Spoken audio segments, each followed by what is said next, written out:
fell 82%. And that happens. So yeah, we're down, NASDAQ's down, bounced back a little bit in recent days, down close to 30%, down, the S&P down over 20%. We're in bear market territory, but that's just the beginning. That's not what a full bear market, full, market adjustment looks like in the face of the kind of recession that I expect. Jim Rickards explains that interest rates are a lagging indicator, and that people like to question how they could go up if we're in a recession. However, as we get closer to a recession, business people like entrepreneurs, restaurant owners, and taxi drivers are the ones who figure it out first, not the Federal Reserve or Wall Street. The stock market might say that the Federal Reserve is raising rates and inflation is coming down, but it might not be the case. The bond market is telling a completely different story, by the way, and this is a little more esoteric, but if you look at yield curves, look at the Treasury yield curve, Euro-dollar futures yield curve, German bunds, they're all inverted. They're all inverted. Now, inversions happen, just meaning the longer-term rate is lower than the short-term rate. Now, this is in the Treasury yield curve. They're inverted from 1 month to 20 years. It's not like, people talk 2s and 5s and 5s and 10s. And 1 month, a 1 month bill is yielding more than a 20-year note. Okay, that's inverted across the entire yield curve. Euro-dollar futures, same thing. The inversion kicks in. It doesn't kick in immediately because the Fed does control very short-term rates and they're raising them, but the kink kicks in like in March 2023, which isn't that far away. And bunds have never been inverted. They are now. Even the inversions that have happened in the past, which are rare, have not been as steeply inverted as they are now. We're seeing something globally we've never seen before. And it is the best single indicator of a recession. The last time we saw anything like this was 2007, just ahead of the 2008 financial catastrophe. So the stock market's saying it's all good, Goldilocks, soft landing, Fed's going to get the memo, they're going to cut rates, the pivot, and buy stocks. The bond market is saying no. This is bad and it's going to get worse, and it's actually too late for the Fed to do anything about it. But as far as banking and credit is concerned, what happens is if you're a business person and you see business heading down, fewer customers, whatever, you go out and borrow all you can. You're like, hey, there's a really bad recession coming. If I got lines of credit, I'm going to use them up now. I don't want my bank changing the terms. I don't want material adverse average change clauses kicking in. I'm going to borrow everything I can.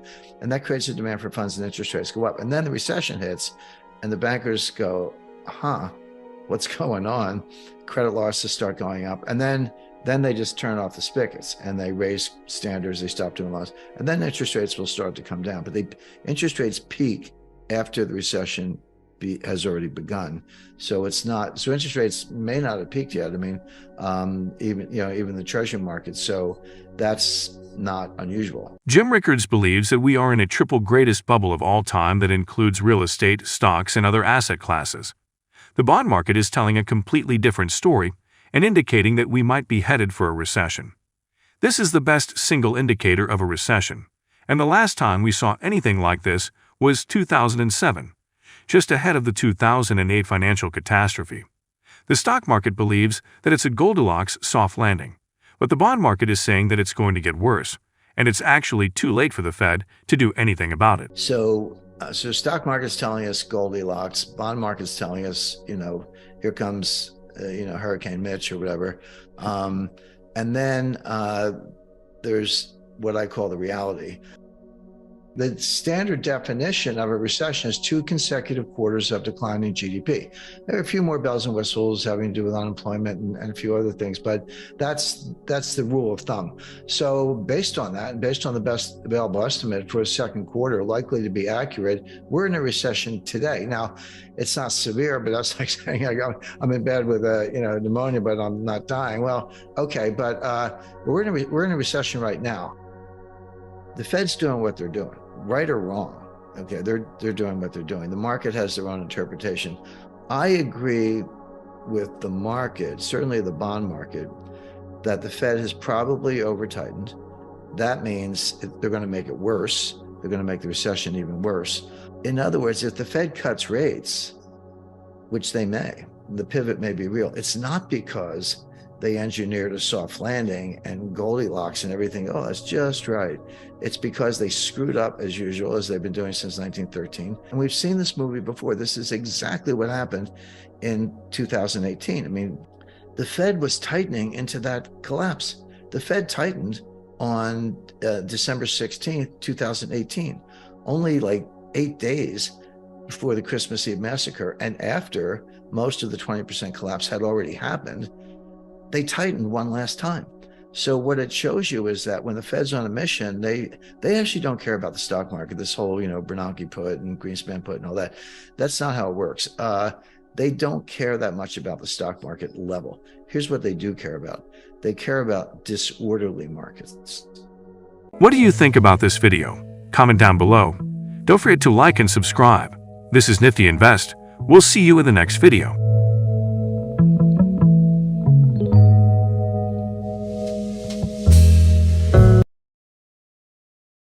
It's a triple greatest bubble of all time times 3 in the sense that it's real estate, stocks, and other asset classes. So yeah, I do. That is my.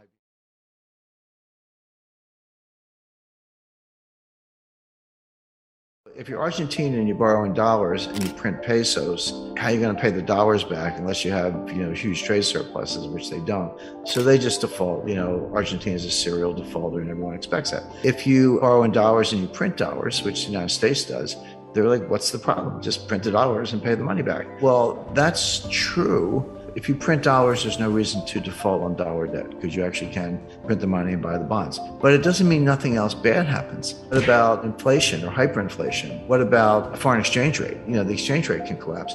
And these modern monetary theorists show very little understanding of the international aspects. They treat the US like a closed economy, which it's not. If it were a closed economy and we didn't have to worry about trade deficits, trade surpluses, capital flows, exchange rates, foreign credit, China owning $1 trillion of US Treasury securities, which they do.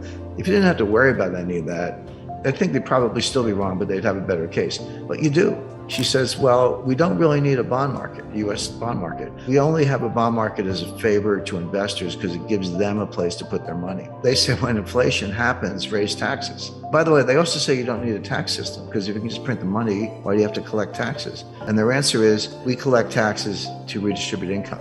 Okay, well, at least they're honest. I mean, that's kind of a socialist model, but they're honest about it. If you ask the typical member of Congress to define modern monetary theory, they'll look at you funny. They've either never heard of it or they certainly don't know what it means, MMT, They're acting in accordance with modern monetary theory. Whether they know it or not doesn't matter. The actual behavior, let's go back to COVID, as we talked about the debt to GDP ratio. So Trump put through a $2 trillion COVID relief package. And that was when, the Paycheck Protection Plan, that was $800 billion, and everyone got the $1,200 check. And then at the end of December, at the very end of the Trump administration, they did another $1 trillion almost. And that's when everyone got the $600 checks. And now you're up to $1,800. By the way, those checks, that is helicopter money. What the Fed does is nonsense. But when it's fiscal policy, not monetary policy, and you're handing out checks, that is helicopter money. And credit to Larry Summers for saying, you're going to get inflation out of this. Well, Biden comes into office in January 2021, and he's like, not to be outdone. He did his own COVID relief package. That was another $2 trillion. And that's when we all got the $1,400 checks. They just handed them out. And then later that year, they did the $1 trillion infrastructure package. And then, just to top it off, what we get recently was the just under $1 trillion Green New Deal, I call it the Green New Scam. And the baseline budget deficit, before everything I just described, the baseline budget deficit was about $1 trillion a year. So take $1 trillion for 2020, 2021, add on, $2 trillion for Trump's first package, $1 trillion for his second one, $2 trillion for Biden's first package, $1 trillion for the Green New Scam, and I think $1 trillion for infrastructure. That's $7 trillion on top of the $2 trillion baseline budget deficit. So that's $9 trillion piled on top of what was at the time about a $21 trillion national debt. So that's how we got to 30 trillion. That's how the ratio went from 106 to 131. These numbers are mind-boggling, and MMT says it doesn't matter. But it does matter, and it shows up the way I described earlier, which is it slows growth. You don't get growth. So best case for the U.S. is very slow, weak growth, which we saw from 2009 to 2019. Worst case is you throw a recession on top of that, which we're heading for, and the U.S. will be in fiscal distress. If we're on the verge of a global liquidity crisis, as revealed by the Eurodollar futures curve and the Treasury yield curve, and negative swap spreads and Treasury bill auctions with the yield to maturity below what the Fed will give you for a phone call. I mean, all those things are happening. That's hard data. And it's a very, very troubling sign, last seen in 2008, by the way, before the Lehman Brothers meltdown. If all that's happening and the fundamental signs are also weak, which we just saw in third quarter GDP, which is based on net exports, which won't last, how are you going to drive a trade surplus with the strongest dollar in 20 years? Good luck with that. I mean, nobody can afford our stuff, and we're not buying anybody else's stuff. So with the economy going into a recession on its own, with a global liquidity crisis brewing, why on earth is the Fed raising rates at all? We're putting up inflation numbers today that are the highest in 40 years. That is correct. A little 41. Actually, it was 1981 before we saw these numbers. But I remind people, the inflation in 1981 was the end of a 10-year period of inflation. It wasn't the beginning, but it had started. I mean, in some ways it started in 1968 and it really took off in 1974, 75. So 81, these numbers, that was when Volcker finally got it under control. But you go back to 80, 70, between 77 and 81, so that 5-year period, the dollar lost 50% of its purchasing power, not 15, 50. In that 5-year stretch. So you were putting up numbers, 10%, 11%, 13% and higher year after year. Yeah, in 1981, it was, 9 or 10, which is what they're comparing it to today. But that was on the downslope. It had been higher than that in 77, 78, and 79. So the question is this the beginning of an inflationary surge where it's going to get even worse and it is going to last 5 years? Is it different than that? But keep that in mind, because the 40-year comparison, it is correct, but that was the tail end of an even worse episode.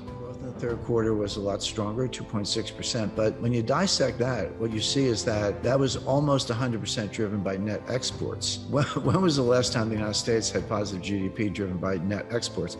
Probably 1959. I mean, that's typically a drag on growth, and we've been running trade deficits forever.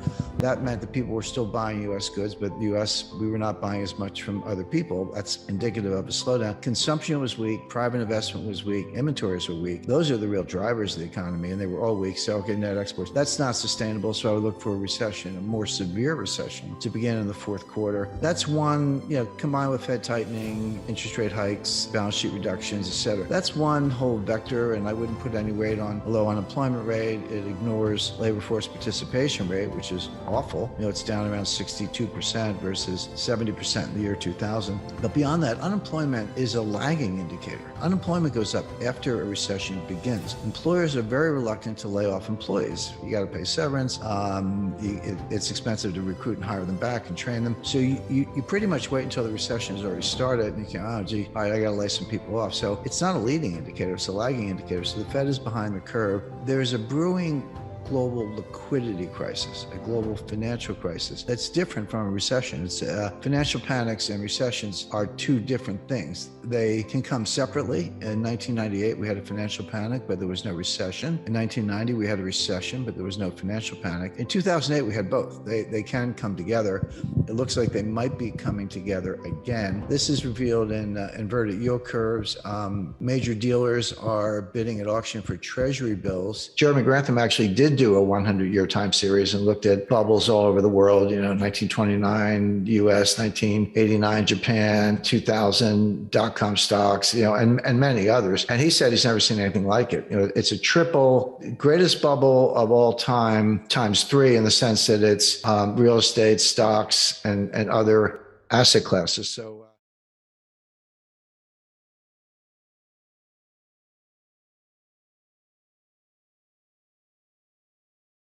if one of our supply chains or one of another country's supply chains that we rely on collapse, it could cause an unprecedented economic super collapse on a global scale.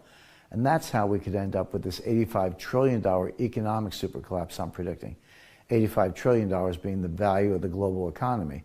Because remember, our current supply chain is interconnected on a global scale. And if there is a single point of failure, the whole system is going to come collapsing down. Farming, banking, healthcare, oil and gas, tech, and so on. This isn't the first time I've warned Americans about this before. On May 11, 2020, I told my followers, the economy will not return to normal for years. There are serious constraints on supply. I issued another warning about my research on November 24, 2021. The supply chain difficulties will certainly grow worse. The remedies will take years and sometimes decades to implement. And yet another in 2022. Don't believe the happy talk about a temporary supply chain crisis. I'll say that again. The crisis will last for years with predictable negative effects on economic growth. But now things are even worse than ever before. And I fear this economic super collapse could hit American soil in the next 6 to 12 months. So this may be my last and final warning before it's too late. It's why I'm warning people around me it's only a matter of time before the world economy comes crashing down. Because when you talk about risk of catastrophic collapse, the risk increases with the size of scale. Look, whether you decide to listen to me today about how to prepare, whether or not you decide to get access to the information in this envelope, that's up to you. It's a free country. You can do what you want. You can even pretend you never heard me tell you any of this. But just know, Joe Biden certainly isn't going to come to your rescue. Take a look at this 9-second clip from the president. When do you think things will get back to normal? When do I think things will get back to normal? But my hope is by this time next year, we're going to be back to normal. That clip was taken over 18 months ago. It's up to you what you believe, but I can't bury my head in the sand and ignore all the facts, and the facts couldn't be more clear. So in just a moment, I'm going to explain how you can get access to this information inside the envelope as part of my super collapse preparation package. And I'm going to talk about what to do to protect and even grow your wealth. Look, please understand, it brings me no joy to say this, and I hope the worst of what I'm warning of never comes to pass. But there's only one potential solution to this crisis, and it's going to take years. Recently, I spoke to a very well-informed CEO of a major corporation, and I asked him point blank, I said, your company must be looking ahead at some possible solution. Is there anything you can share? Well, I'm going to tell you the same thing he told me. He said, Jim, you have to understand that it took us 30 years to build these supply chains. We blew it up in 3 years, beginning in 2018, and you can't put it back together. But there is one thing we can do. It's not a quick fix, but it's our best and most sensible option. Our only way out is to build a new supply chain that eliminates the bad actors. We can't continue to allow our enemies like China or Russia or Iran to threaten consumers here on American soil. As the Wall Street Journal wrote, Russia's lengthening war with Ukraine will lead to a near doubling of inflation rates in rich countries. It's why the New York Times wrote, this is what happens when globalization breaks down. And why Barron's wrote, secure U.S. supply chains with allies and move out of China. Unfortunately, this solution could take years or even a decade to fully implement. And that CEO told me it will take at least 10 years to reconstruct the supply chains if we don't want to do it with China and globalization. But whether you realize it or not, that's the bet we're making as a nation. It's happening now. And when the dust settles, we're either going to have rolled out this new supply chain before worst case scenario happens, or we're going to face whatever lies ahead from this $85 trillion economic super collapse. Now maybe you're wondering how bad things could really get. Let me answer that question with another question. Do you remember your life at the beginning of the pandemic? Despite all of our freedoms we all hold so dear, an unelected official with the ear of the president recommended immediate lockdowns, and suddenly we heard demands like shelter in place or stay at home, backed up by the threat of arrest. Large swaths of the economy ground to a halt. Looting took over our towns and cities. Because so many businesses were shut down, people were emboldened to take to the streets. But if most Americans don't have access to enough food, water, or other necessary supplies, do you really believe our streets and our businesses won't see more violence? It's why gun sales keep hitting all-time highs as more and more Americans prepare for whatever lies ahead. And while I hope the worst of what I'm warning in my urgent new book never comes to pass, I don't suggest you rely on hope to protect yourself and your family. I'm certainly not. Here's how I'm ensuring my family's well-being. First, I would suggest stocking up on essentials, just like I've done.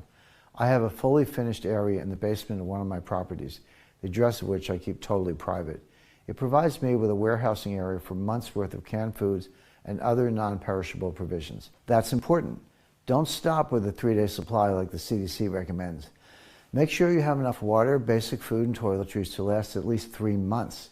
And keep them in a safe area where they can sit without damage or spoiling. I would also recommend buying several large capacity freezers. I already have 3 and I may continue purchasing more. If you have the means, consider installing alternate energy solutions in case of a worst case scenario. I've already installed the largest non-commercial solar power system in New England on my property. If you can, have alternative sources of power generation on your property. I've also dug 3 wells, planted abundant gardens, and built a significant greenhouse. But whatever you decide, do recognize that none of it will matter if you're not getting accurate information about what to expect in the coming days. Like I said, to be able to make the right decisions during a crisis, you need to lean on someone. So if that's not me, you should find another well-connected person you can trust, ideally someone who's previously held a position of power in our government.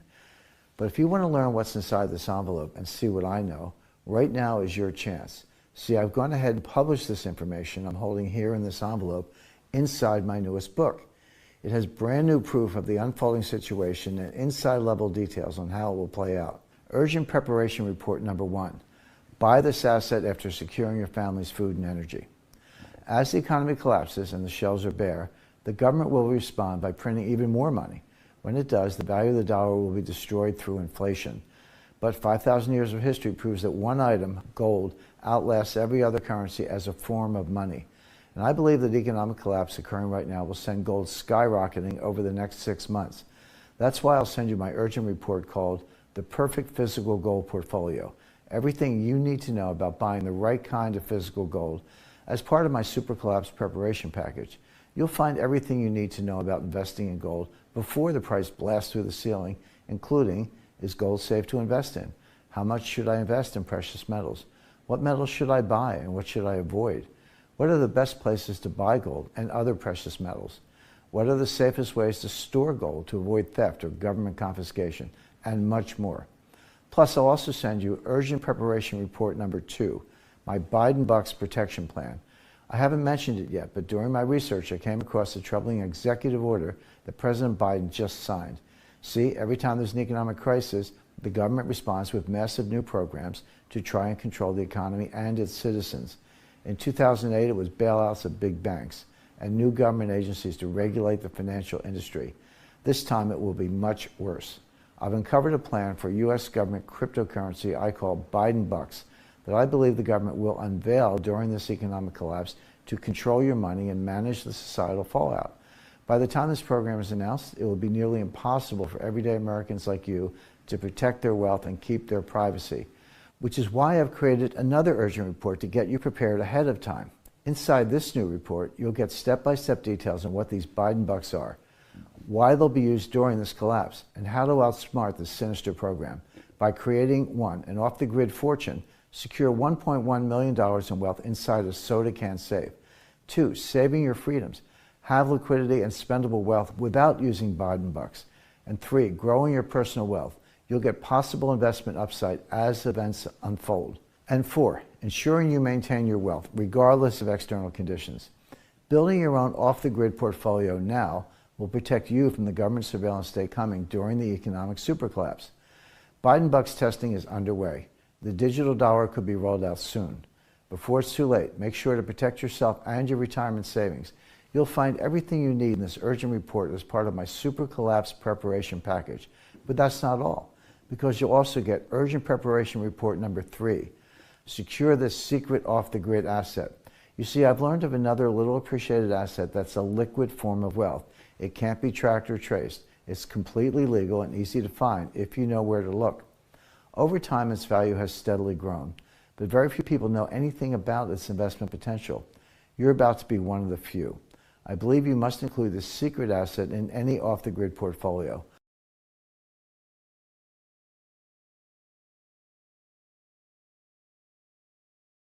I was having dinner with a friend not long ago in New York City. We met at a place called Oriole, which is in Midtown. My dinner companion that night was a senior advisor to BlackRock. As you may know, BlackRock is now the largest asset manager on the planet.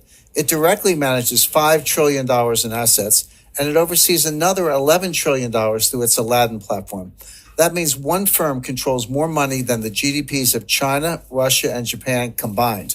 Anyway, my dinner companion happens to work directly for BlackRock's CEO.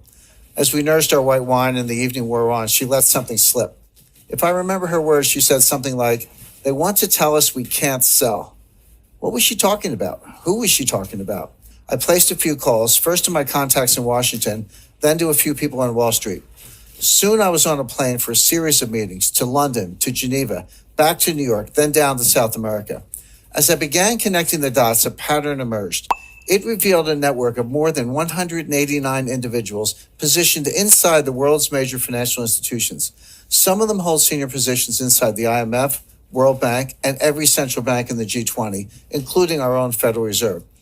These elites share one vision, and they're about to make it a reality. That vision is one world order, one world taxation, and one world money. They've worked for years behind the scenes preparing to realize that vision. They've literally rigged the laws of international finance. Everything is basically in place right now, and there's essentially no way to stop this from happening. When the crisis hits, they'll flip the switch, freezing the global financial system. That will give them time to reset the world economy according to their vision. As the coming crisis unfolds, President Trump will be powerless to stop it. In fact, trying to stop them would probably weaken the president's power altogether. That is amazing. Jim, really? So what do these elites want from your contact at BlackRock? Basically, they want to classify BlackRock as too big to fail. The technical term is Systemically Important Financial Institution, or SIFI. That designation normally applies to banks, such as Bank of America. If your bank gets the SIFI label, it means the government will bail you out first in a crisis. But it also means you must turn over control of your bank until the crisis subsides. In this case, they're trying to reclassify BlackRock, an asset manager, as too big to fail. If they succeed, they'll be able to freeze BlackRock when the crisis hits. BlackRock clients won't be able to sell. They won't be able to buy either. Their accounts will go dark indefinitely. And the elite operatives will take control of BlackRock's assets remotely via the internet. But our research shows that their ICE 9 plan goes much, much deeper than that. You refer to their plan as ICE 9. You just said that. What does that mean? It's a reference to the Kurt Vonnegut novel, Cat's Cradle. In the book, a mad scientist creates a new form of water molecule called ICE 9. When it comes in contact with other water molecules, it freezes them at room temperature. One drop of ICE 9 can freeze the whole ocean. And that's what these elite operatives are about to do to the world economy. Now, can you share with our viewers exactly who these operatives are and what their ultimate goal might be? Like I said, John, more than 189 elite agents have slowly wormed their way into leadership positions across the board. They now sit at or near the head of the IMF, the World Bank, and even our own Federal Reserve. They also control much of what happens at the central banks of China, Russia, India, Brazil, Canada, and Europe. As you know, these institutions form a kind of global superstructure. It forms a kind of snare net encircling all nations. Their leaders aren't democratically elected. They're not accountable to you and me. They're beyond the reach of government and citizens, and yet they hold the fate of the global financial system in their hands. To get a sense of how they operate, imagine an array of floating spheres. One sphere is labeled IMF. One is labeled Fed. One is labeled Bilderberg. One is labeled Wall Street. One is labeled central banks. One is labeled intelligence agencies. One is labeled media, and so on. The elites inhabit all of these spheres, and together the network forms a kind of 3D Venn diagram. As I see it, regardless of what sphere they inhabit, the elites all share the same vision: one world order, one world taxation, and one world money. All of their actions are geared toward moving that agenda forward. Are you able to share the identities of these elites with our viewers? We've identified more than 189 individuals who are in many cases hiding in plain sight. Regardless, they all share the same vision: one world order, one world taxation, and one world money. A short list would include Christine Lagarde, Managing Director of the International Monetary Fund, IMF; Mark Carney, Governor of the Bank of England; Raghuram G. Rajan, Vice Chairman of the Bank for International Settlements; Haruhiko Kuroda, Governor of the Bank of Japan; William C. Dudley, President of the Federal Reserve Bank of New York; Agustin Carstens, Governor of the Bank of Mexico; Janet Yellen, Chairman of the Board of the Federal Reserve System; Mario Draghi, President of the European Central Bank; Zhu Min, former Deputy Managing Director of the IMF; Zhou Zhouquan, Governor of the People's Bank of China; Robert E. Rubin, Chairman of the Council on Foreign Relations. This A-list of central bankers and other elites is just the tip of the iceberg. Of course, not one of these elites will tell you outright what's going on, but I've seen and heard enough to connect the dots for myself. Not long ago, for example, I met with one of their senior operatives. He's a leading economist who served as the chairman of the Federal Reserve during the last crisis. He's considered one of the most influential minds in banking today. We met privately during a conclave in Seoul, South Korea. I came away from my meeting with him stunned and convinced that ICE 9 was real. Not long before that, I set up a one-on-one meeting with another member of the network. His name is Zhu Min, the former deputy governor of China's central bank. Until recently, he served as deputy managing director of the International Monetary Fund. Zhu is a brilliant guy, like Bernanke, and he's pleasant and well-meaning. There's no doubt in my mind that he's also a member of the elite network preparing to impose ICE 9 on millions of Americans. But I wasn't done with my research. I have since met with dozens of senior officials, intelligence analysts, and former Wall Street colleagues. My quest led to a final meeting, a face-to-face summit with the head of Bilderberg. We met at Rockefeller Center in Manhattan, and he was very eager to get my take on the euro as a currency. I was happy to provide it, of course, in exchange for some valuable intelligence. As I say in my new book, he did not have horns. In fact, he gave me a nice gift when we parted ways, a blue Swedish vase. I keep it in my writing studio at my home in Connecticut. But my point is, I came away from all three meetings convinced of one thing. When the next crisis hits, the elites are planning to freeze the financial system, and they'll replace it with a new system, one not based on the US dollar. When that happens, we'll wake up to a very strange and disturbing new reality. And for our viewers that are watching today, what might their reality look like that morning? How does this manifest? First, they'll have gone to bed knowing that a massive financial crisis was underway. But when they wake up, they'll find it has worsened and the contagion has spread worldwide. When they go to withdraw money, their ATM will say, closed temporarily. When they go to sell stocks, their account will say, transaction not available. When they go to their local business, that business will only accept cash if it's open. As citizens realize they're being barred from their money, riots will erupt. It's going to get really bad really quickly. How would such a freeze actually work? And wouldn't that be highly illegal? Well, it wouldn't be illegal technically because they've been quietly laying the groundwork for years. They've rigged the financial laws, changed the rules of the game to allow this to happen. The stage is set. They have the levers in place. The lights are positioned. Now someone just needs to flick a switch and they'll impose ICE 9 rapidly. And again, all of this will be legal because they've rigged the system in their favor. Here in the U.S., for example, Congress pushed through something called the International Emergency Economic Powers Act, or IEPA. This allows the government to freeze accounts, assets, even whole institutions at will. The only condition is that there's some threat to national security with a foreign connection. Of course, with a global market, every financial crisis has a foreign connection. Any systemic crisis fits the bill. And the thing is, when the next crisis hits, it's going to be so bad, President Trump won't have any choice but to go along with the elite's plan. You have to admit, that sounds somewhat hard to believe. Now, how could these operatives actually freeze the whole country's financial system? Well, fortunately, we have some recent real-life examples to study. The elites have been conducting a series of dry runs for years, leading up to ICE 9. Look at Cyprus, for example. A few years ago, the Cypriot economy was in trouble, especially the banks. The IMF stepped in and loaned Cyprus $10 billion, but the loan came with strings. Now pay attention because this is precisely what they're going to do, but imagine it on a global scale. So in exchange for the capital injection, the IMF demanded control over the Cypriot banking system. More specifically, the IMF froze the entire system, literally every bank in the country. And they did that to ensure the IMF's demands were met, including strict capital controls. Jim, these insights resonate strongly. Our audience surprises me with their understanding of complex topics when we discuss them. Many are well-versed in these matters, easily grasping the crucial elements available to those who know where to look. We've recently recorded an exclusive video discussing an upcoming geopolitical shockwave, a major development in global finance since 1971. We'll also offer strategies for individuals to benefit from this crisis. Regarding the economic situation, you've pointed to the Biden administration for depleting our oil reserves significantly, surpassing all previous presidents. The ongoing conflict in Ukraine adds to these challenges. How much blame rests with the president versus supply chain issues? And as we're about 17 months away from an election, where do we currently stand? It's a great list, Brian, because you can say, well, we could talk about the war in Ukraine.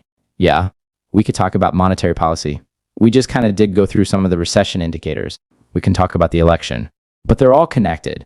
I mean, that's really where the complexity theory and the density of the network comes in, because these things are all connected. So just to spend a minute on Ukraine.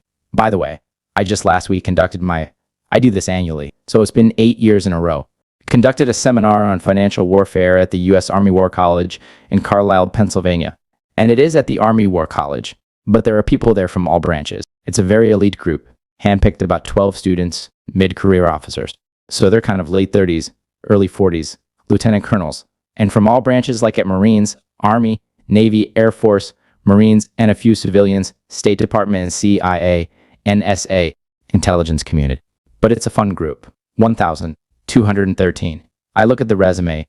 It's amazingly accomplished. They all have multiple master's degrees, the occasional PhD, speak 4 languages, been deployed from Iraq to Colombia or wherever, but they've been handpicked as the future big brains. These are people. 5 years from now, there'll be 3-star generals on the National Security Council, etc.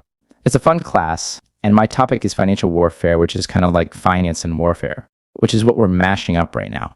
And I spent a lot of time talking about this whole BRICS thing, and we can talk about that if you like. But I tell interviews like this, Brian, I always explain. I said I didn't say anything in the US Army war colors that I'm not saying in this interview. It's not like I have a secret package for them and we do something else. I just say the same thing. You can take it or leave it. You can agree or disagree. But it's a great group, very interactive. But I was talking about the Ukraine war, and I said one of the most difficult things about this is getting reliable information in a war.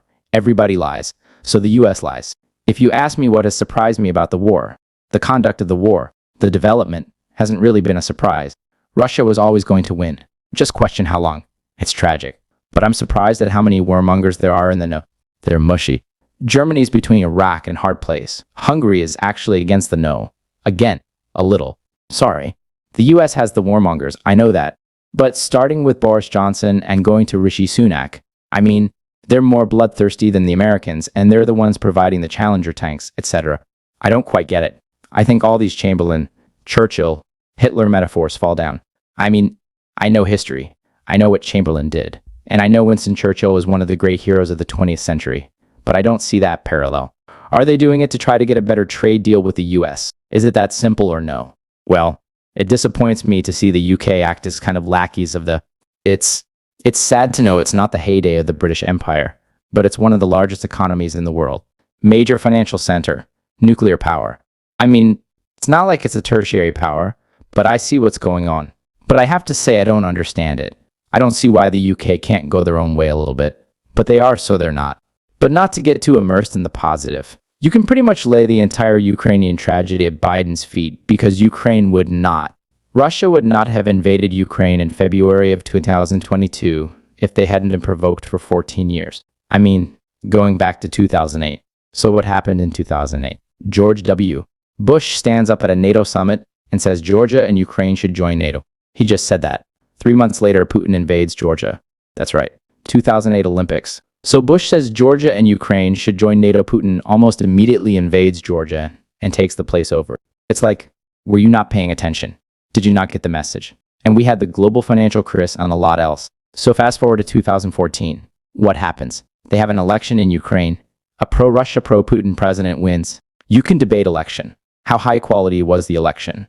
You can say, I don't like the guy, but he won. There actually was an election. And within months, the MI6 and CIA, working with neo-Nazi elements in Ukraine, and they've been there since the Second World War, overthrow the guy. They basically had the Maiden Square Color Revolution, so-called, which is all orchestrated by the intelligence agencies. They got snipers. They're killing people. The anti-Russian Ukrainians were doing the killing. And then the guy flees for his life, goes to Russia, and the US installs a puppet. Wasn't Soros funding Vice to go there and cover it in the central square? Correct. Yeah. And Victoria Dolan's behind the whole thing. She's got blood coming out of her mouth. I don't. So Putin's like, wait a second. We had an election. The pro-Russian guy wins. And you stage a coup, de facto coup, and kick him out and put in a puppet. So what does Putin do next? He invades Crimea or Nexus. Crimea takes it over. So it's like, okay, Georgia should join NATO. He invades Georgia. Ukraine should join NATO. We just had a coup. He takes over Ukraine. Are you not paying attention? You meaning the West, us, UK. Are you not paying attention to what's going on here? And then they sponsored anyway, without getting. They sponsored attacks on the Russian-speaking part of Ukraine, etc. So by Putin's at the end of his rope now, yes, he did invade. At a very high level, I would say there are numerous challenges and obstacles. We'll discuss all of them in detail. People attribute words to you and sometimes give you the reputation of being a pessimist. Jim Rickards is always discussing the apocalypse, which I do not. I never use that term, but I emphasize that despite the hardships, we don't have to be victims. We are not powerless. We don't need to withdraw from challenges. The crucial thing is to anticipate them. If you can foresee upcoming events, you can address them appropriately. You can navigate through them, not only preserving your wealth, but also potentially profiting. I frequently cite the case of Augustinus, and people might ask, who is he? He was an industrialist in Weimar, Germany, in the early 1920s, and he could foresee hyperinflation long before the middle class or anyone else. He borrowed a substantial amount of Reichsmarks, which was the currency at the time, and invested in industrial assets such as coal mines, vessels, and natural resources. When hyperinflation arrived, he allowed some time to pass, then repaid his debts. I would say he paid back a negligible fraction of the original debt, almost insignificant, but he repaid it while the currency was essentially worthless. He retained all the assets and eventually became the wealthiest individual in Germany. My German skills aren't excellent, but his nickname was the Inflation, signifying the Inflation King. There are other similar stories as well, like Joseph Kennedy during the 1929 crash. So, once again, we are not powerless. We can take action, but the key to empowerment,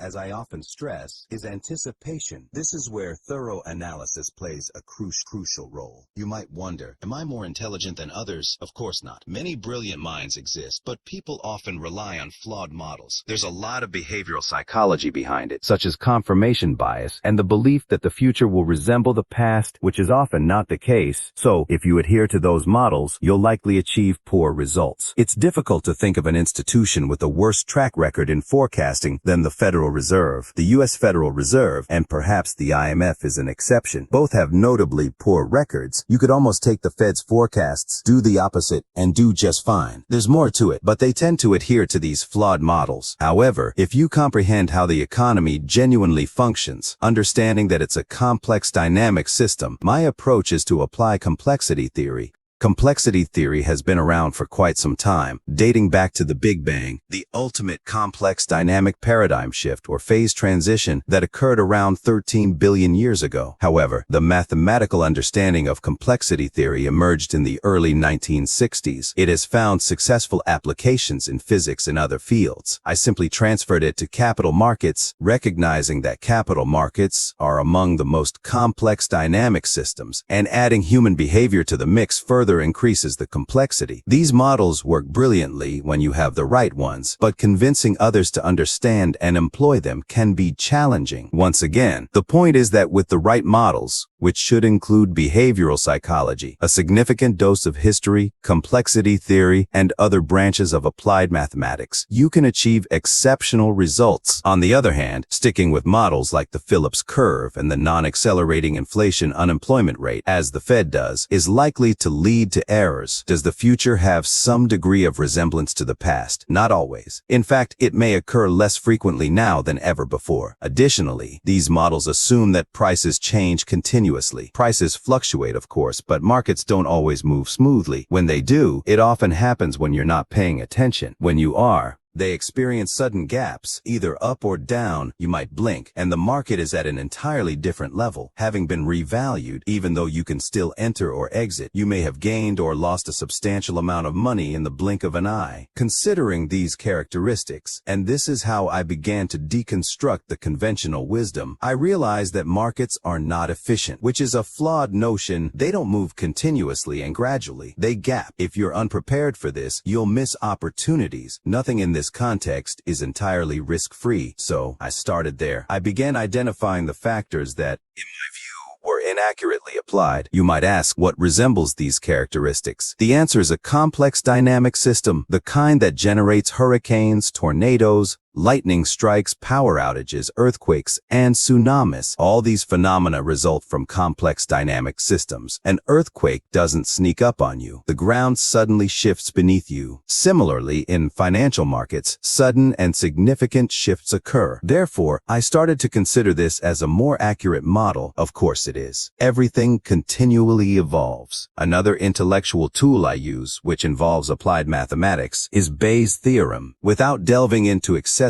detail, I learned about Bayes' theorem during my time at the CIA. I always say that if you have all the facts, a smart high school student can solve the problem. However, intelligence agencies and individuals in capital markets must solve problems when they don't possess all the facts. They have no choice. It's a matter of national security and defense or preserving one's financial well-being on Wall Street. You can't simply throw your hands up and say, "I'll wait for more facts to emerge." That approach doesn't work in the real world. Janet Yellen seems a bit detached from this reality. So, how do you solve problems when you lack complete information but still need to address the issue because it's approaching you? Bayes' theorem suggests assigning an initial probability and a priori assumption. You don't invent it, but you do your best, recognizing that you're working with incomplete information. If you have no facts at all and it's a binary outcome, assign a 50-50 probability. It's not precisely 50-50, but for a binary decision like red or black on a roulette table, it's slightly less than 50-50, but close enough. You say, it's either going to be red or black. I don't know which, so I'll assign a 50-50 probability. Subsequently, as new facts emerge, you update your model. Your probability either increases or decreases. If it decreases by a substantial amount, you discard that assumption, recognizing it was incorrect. You start over. However, if it increases, you're making it more likely that your initial assumption was correct. Over time, you can raise that probability to 80% or 90%, which isn't 100%, but it's quite robust. There's a crucial aspect to consider while updating, which was explained to me by Henry Kissinger. Imagine a simple graph where the vertical axis represents the probability of a specific outcome, and the horizontal axis represents time, or the amount of information you possess. Initially, at the start, you have little to no information, but you have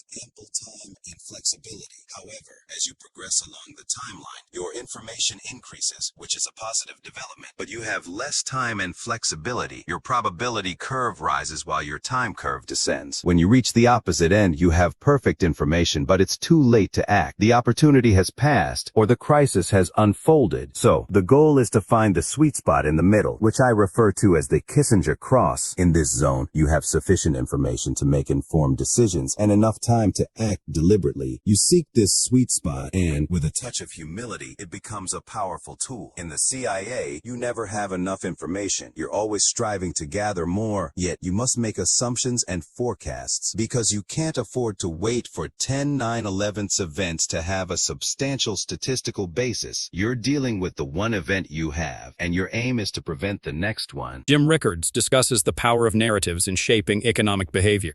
He references Robert Shiller's book on narrative economics, highlighting how narratives, whether true or false, can influence economic decisions. Rickards refers to the Great Depression, noting how the narrative of frugality prolonged economic distress until a shift in mindset towards spending led to recovery. He emphasizes the White House's failed attempt to push a positive economic narrative, despite contrasting harsh realities, pointing out inflation issues predating the war in Ukraine, and attributing energy price hikes more to domestic policy decisions than geopolitical conflicts.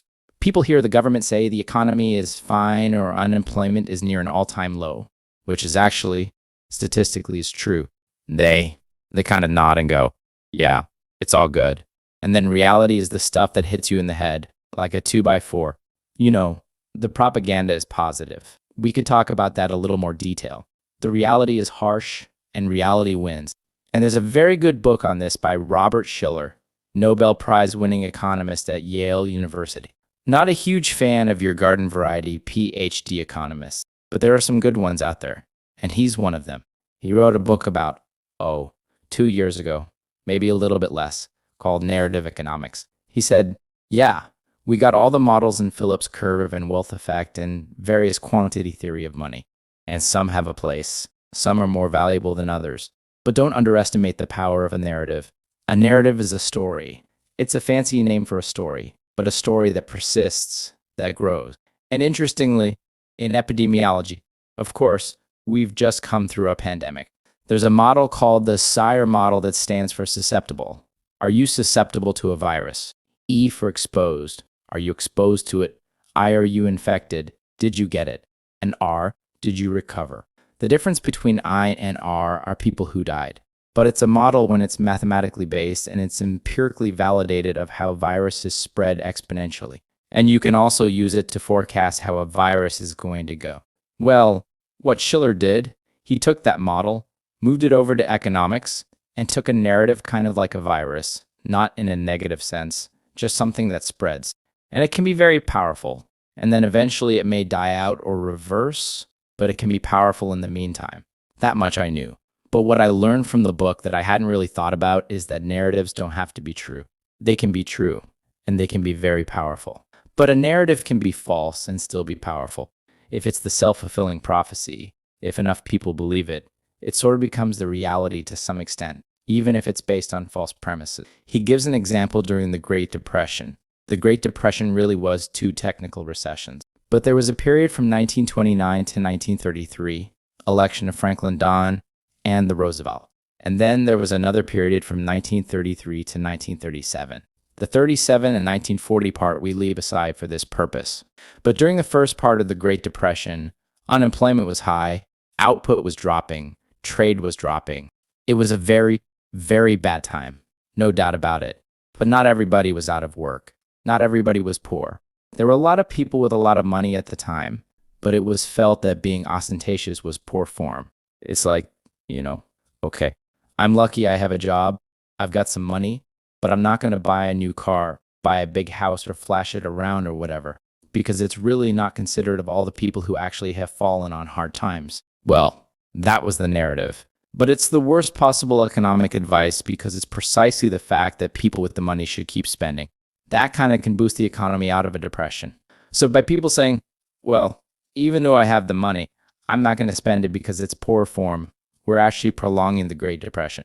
Now, when FDR came along, was elected in 1933, became president, 34, the psychology turned 180 degrees, and all of a sudden, the Democratic campaign song was Happy Days Are Here Again, and FDR seemed to solve the banking crisis and so forth. And all of a sudden, it became okay to spend money. Well, in the middle of the Great Depression, 1934 to 1936, those were some of the strongest years ever for the stock market, and unemployment did come down a lot. Now, the problem is it came down from like 25% to 15%, while 15% is still painfully high. But it was a big move in the right direction. So he describes how the narrative flipped from don't spend money, it's poor form, to, yeah, go spend money and help the economy. None of that is taught in business school. It's not taught in economics. It can be modeled using this epidemiology model, but it doesn't fit into any of the standard macroeconomic models. But it's powerful stuff. And so today what's going on is that the White House is trying to push a narrative, and they're failing badly. But they'll say, if you listen to deliberations among White House officials, some of the stuff leaks to the press. And I know some of these people. It's like the economy is great. Unemployment is really low. We've created all these jobs since the pandemic. But we're doing a really bad job of messaging. The point is, they're inside the White House. They're frustrated that the positive economic story is not getting out the correct analysis, is that there is no positive economic story. The economy is in terrible shape. The problem is not the messaging, it's the message. And this is why I say the propaganda from the White House, if things are great, is at ODs with the reality, which is things are not great. Let me give you some specific data points, because, as I say, I don't like to make statements like this without backing it up. Number one, the inflation was going up long before the war in Ukraine started. So if everything was great until February 27, and then Russia invades, and then all of a sudden the inflation goes up, all right, let's talk about it. But that's not true. This inflation goes back to late 2021. It was persistent in the fall. We all remember the Fed and the Treasury saying transitory, transitory, transitory. And then finally, Jay Powell was testifying before Congress. He said it's time to retire the word transitory. So that was his way of throwing in the towel. And Janet Yellen admitted she was mistaken also. So it predates the war. Number one, energy prices are going up because there's a war with Russia. Well, I wonder why that is. Well, the reason is not because Putin invaded Ukraine. It's because the US counterattack with financial sanctions. Now, bear in mind, go back to January 21st, 2021, when Biden was sworn in as president and then went back to the White House. What was the first thing he did? He closed the Keystone XL pipeline. This is a pipeline that would bring oil from Alberta, Canada, into the United States, where it would connect at a hub.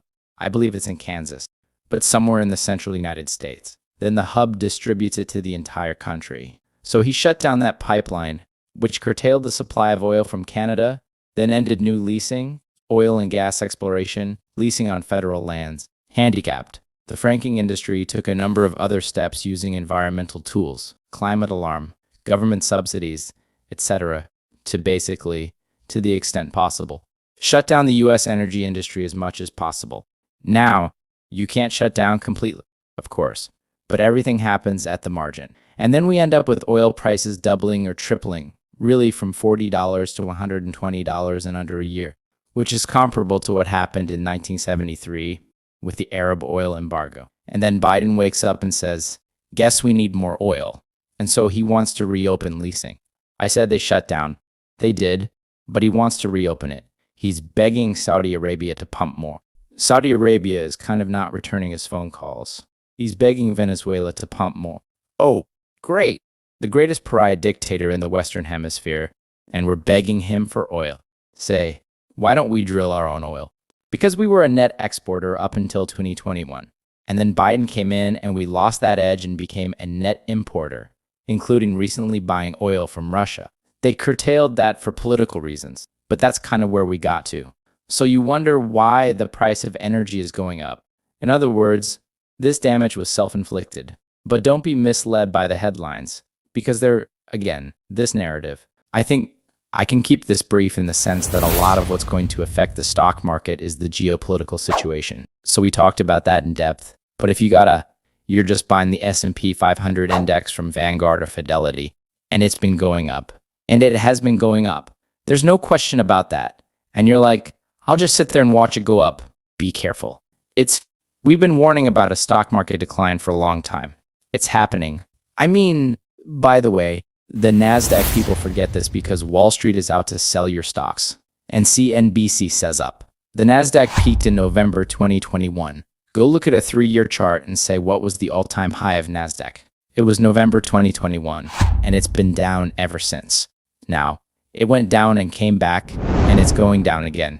Okay, there's volatility. And if you're a day trader, fine, good for you. Good luck trying to pick the spots. But the fact is, it's been going down for almost 2 years, and it's going down pretty heavily now because the error is out of the tech balloon. There's nothing I see that's going to make that better. I don't think the Fed's done raising interest rates. We'll talk more next week about what could happen. Yeah, and I remember the 1970s. The stock market peaked. Dow Jones peaked in 1969. It didn't get back to that peak until 1982. Now, okay, 1982 was the beginning of one of the greatest bull markets in history. Grant that. But 82 is 13 years. It went sideways. Now, again, there's volatility in dips and peaks. I'm not saying you can't make money, but I'm saying that there's a 13-year period when the stock market ended up where it started. Number one, around 1,000 on the Dow. And when you adjust for inflation, because we had massive inflation in the late 1970s, it was still down. So that's 13 years. Well, we're 2 years into this dip, and the NASDAQ is nowhere near where it was 2 years ago. That's the first thing that's going to get worse because the US is heading into a recession, and we may be in a recession. Everyone's like, wait a second. Yesterday, GDP was up 5%, and that was the number. It was the first government estimate for the third quarter of 2023. It was up 5%, but it was very heavy on consumption and very heavy on inventory. So when those two things, consumption, obviously, people don't realize when wholesalers and distributors build up inventory. That counts as GDP. Well, it's fine to build up inventory if people are buying the stuff, but if they don't buy the stuff and you're up to the rafters in inventory, you got to start writing it down. This is where you go to the Gap and you get like 10 shirts and 5 pairs of jeans for $30. I mean, this is what happens. They slash prices. They do 2-for-1 sales. They just move the merchandise. And particularly in certain areas, stuff goes out of style. And the fashion industry is notorious. Who wants last year's coat or whatever? So then the inventory situation comes down to the consumer. Are people buying stuff? It looks like the consumer hit the brakes in August. Now, the second quarter is July, August, September, sometime around mid to late August, after 2 pretty strong months, and they were strong. The consumers just hit the brakes. Now, they had done enough to make the third quarter strong, but going into the fourth quarter, they may just not show up for the game. A couple of reasons for that. You go back to 2020, 2021, what was going on? Well, starting with Trump in, I think, June 2020, he gave everybody a $1,400 check. If you got a heartbeat, you got a check. And then Trump did it again in December, just before he left office. It was another $600 check. Biden comes in and says, well, I can top that. And Biden does in February 2021, right after he was sworn in. Here comes another $1,600 check. And then there was Build Back Better, the Inflation Reduction Act, which is actually the greenest scam. We were spending not spending. We were running deficits of $2 trillion a year for about 4 or 5 years. The total spending was higher than that. But the deficit alone was about $2 trillion. A no Nancy Pelosi handing out money. Well, the Americans got used to that. Thanks for the check. And then there was a deferment on student loans. You didn't have to pay your student loans for about at least 2 years, maybe a little bit longer. And then when people got those checks, they saved a lot of it. So what happened in 2023? People drew down their savings. The savings rate got really low, like 3%. It was up around 13% during the pandemic. It's about a little over 3%, 3.5% right now, which is low. They spent the savings they had, they didn't make new savings, and then they turned to the credit cards and ran up their credit card balances. Well, that feels good for a while. But then if you're paying the minimum and rolling over the balance and you're at your limit, your credit limit is used up and the interest rates are 20%. Some of them are 28%. You're going to double that balance in 3 years. If you're like, I'll just pay the minimum this month and I'll figure it out, your balance is going up because the interest is compounding faster than you're paying it down at 5%. So people are tapped down on their credit cards. They've used up their savings. They're getting into a deeper hole because the interest is compounding faster than they can pay off the credit cards, and they're just backing away. And it's showing up in things like gasoline consumption. It's way down. Gasoline is what economists call the demand for gasoline is what economists call inelastic, meaning you just have to buy it no matter what the price is. You got to take the kids to school or get to work or go shut whatever it is. You're just going to buy the gasoline, even if you don't like the price. By the way, lately price has been coming down a little bit, which is that sounds good, but it's actually a bad sign because it's disinflationary, which kind of leans in the direction of a recession. But for gasoline consumption to drop, forgetting about the price, that means people are not driving. They're not going on vacation.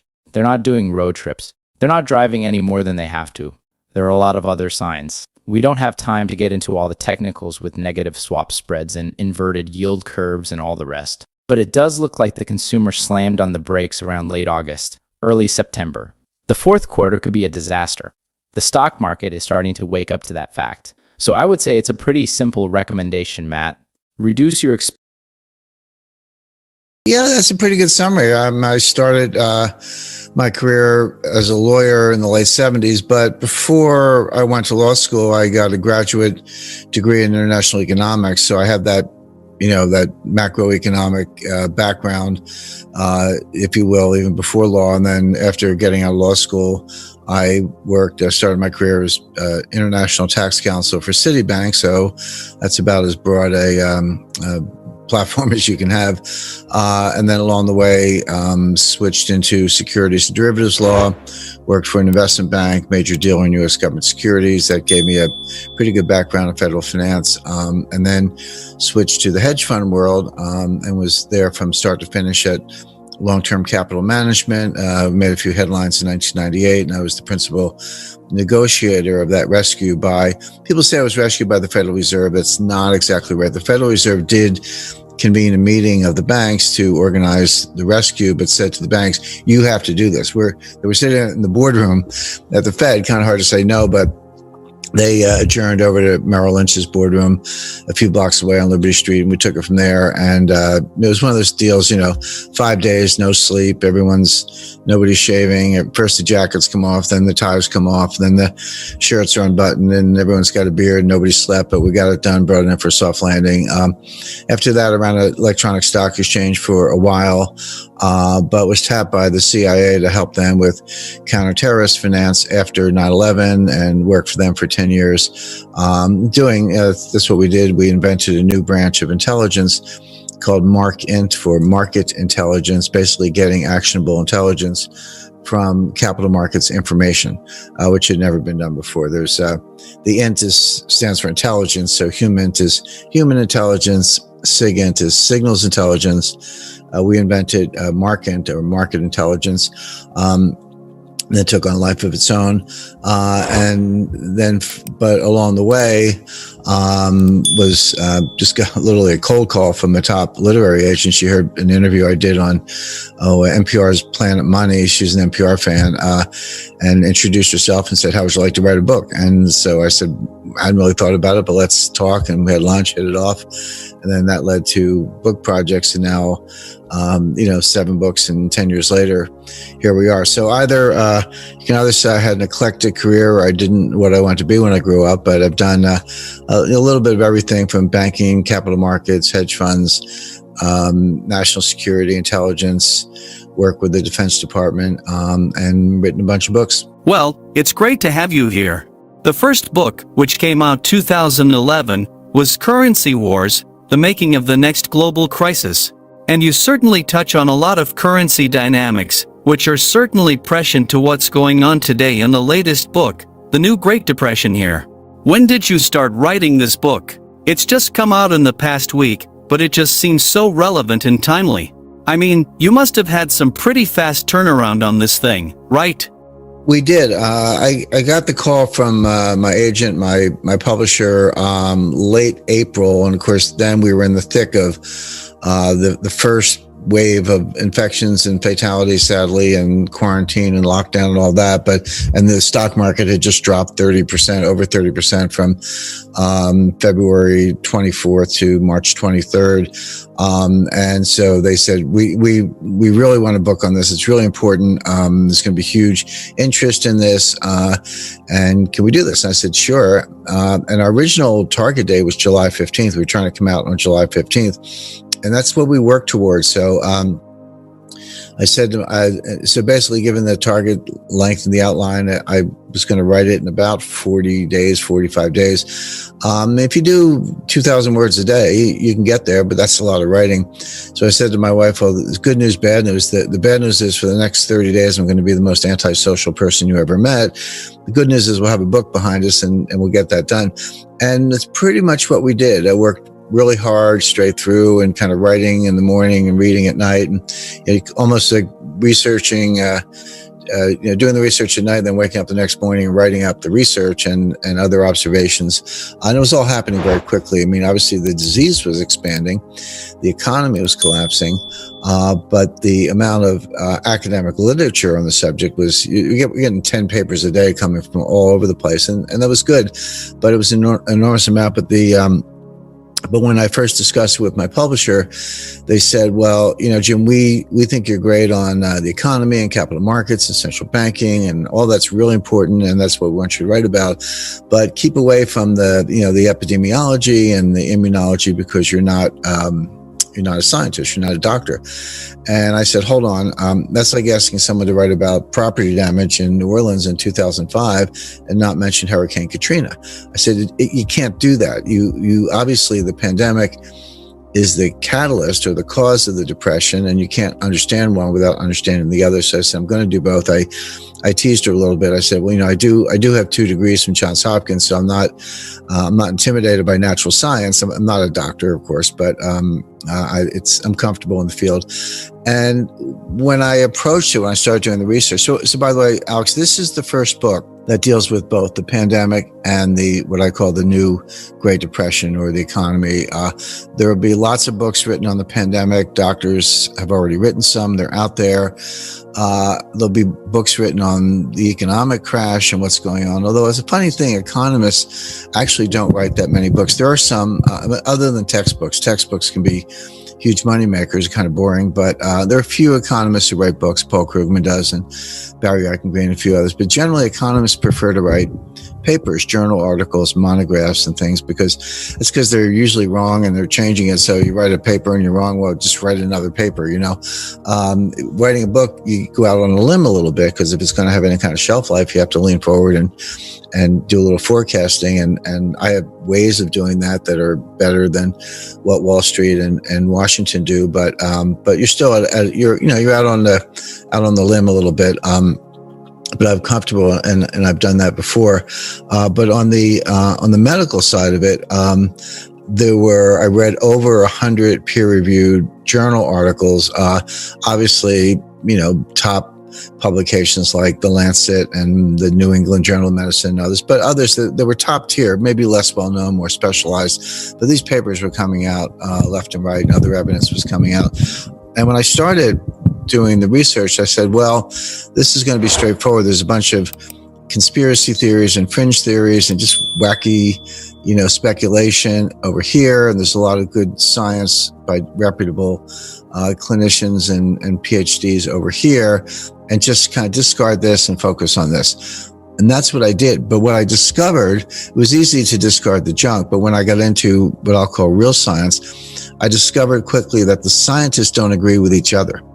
I can show you papers that say, you're a fool to go out without a mask. Masks are the key to this whole thing. Everybody mask up. That's the way we get a handle on the pandemic. I can show you other papers by equally qualified people, PhDs in virology and epidemiology, who say, no, masks don't work. The virus is too small. It goes through the weave.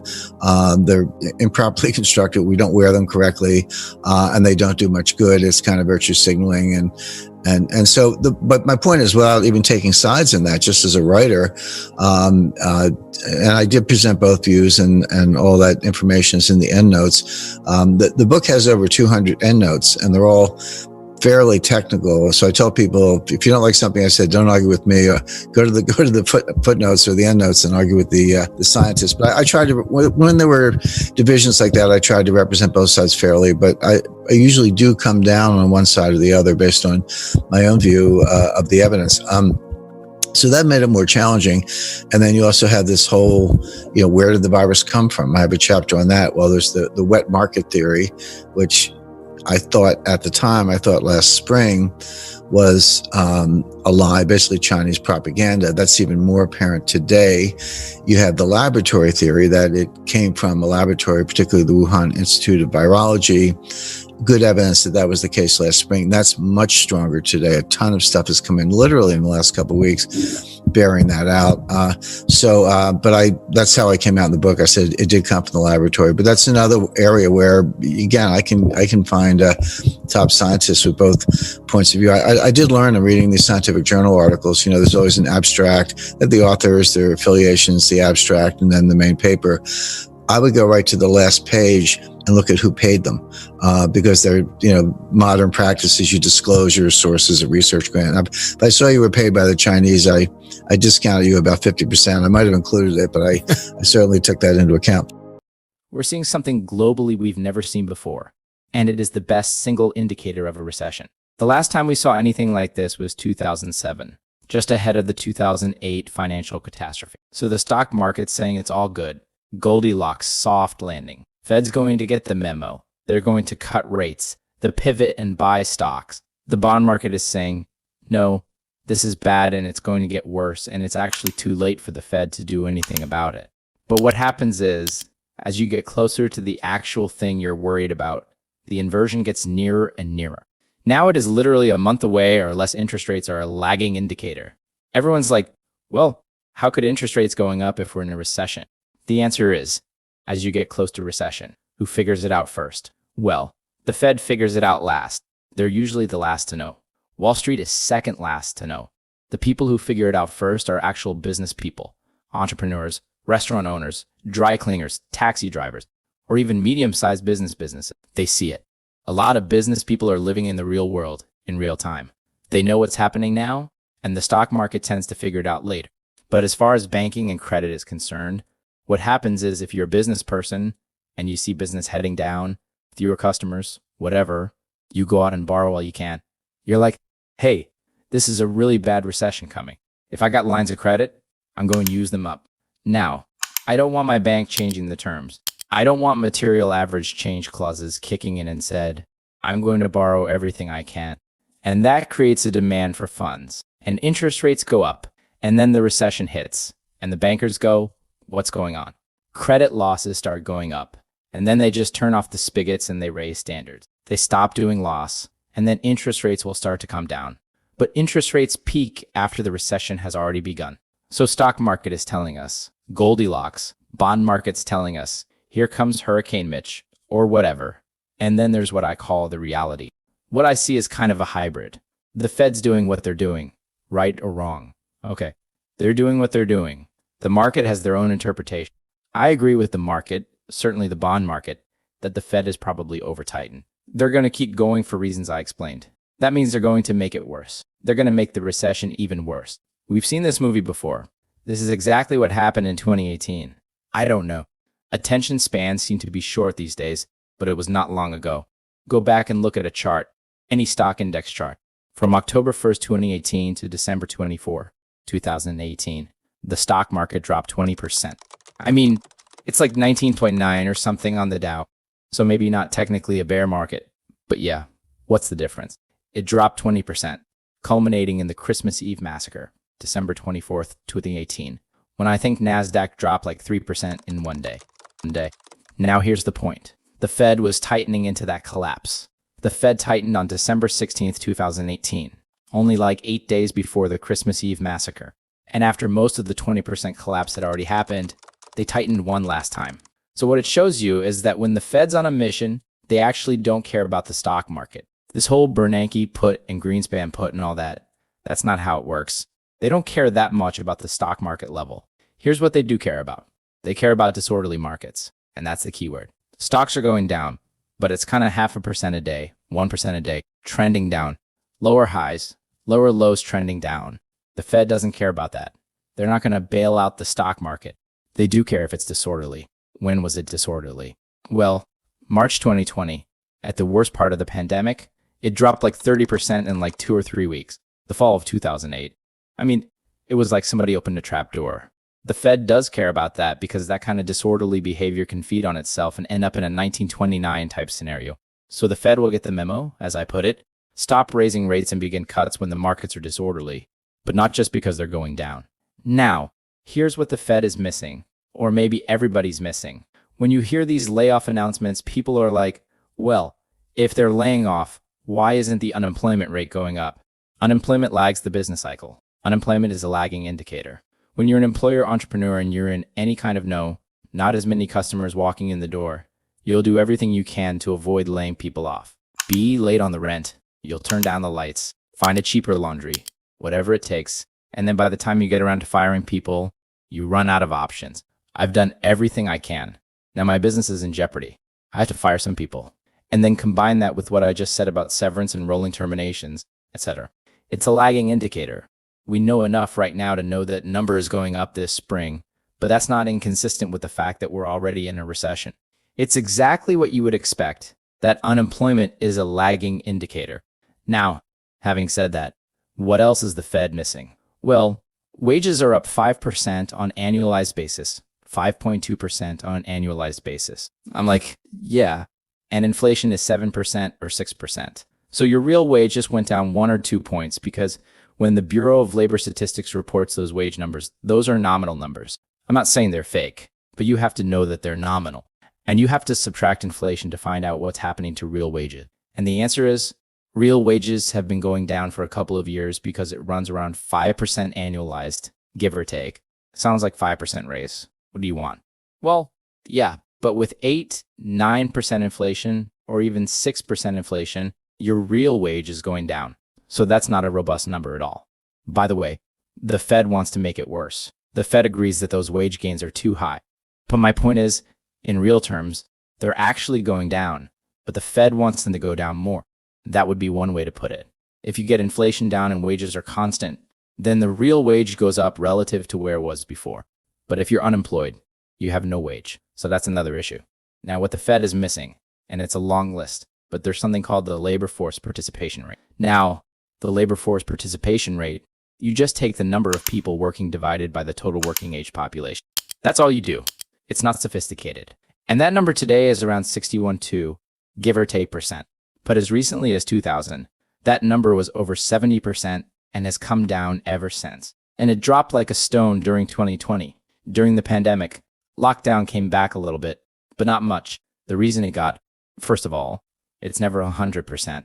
It shouldn't be. There are legitimate reasons to be working age population, not working. You're a homemaker. You're a student. There's a bunch of perfectly good reasons. So it's never 100%, not even close. But 70 is pretty high and 60 is pretty low. and the trend has been down. So that leaves relative to kind of a normalized number. That leaves about 8 to 10 million people between the ages of 25 and 54 who are not in the workforce. There's a big untapped labor pool. But if you took that group and threw it into the unemployment numbers the way the Bureau of Labor Statistics calculates it, unemployment would be about 9%. And that's the depression level of unemployment.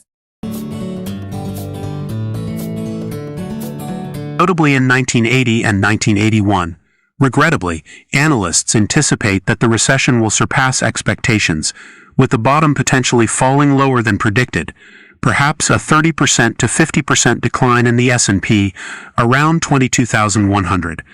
While we had a brief respite between 2020 and 2023, the situation is worsening in 2023 due to the concurrent financial crisis.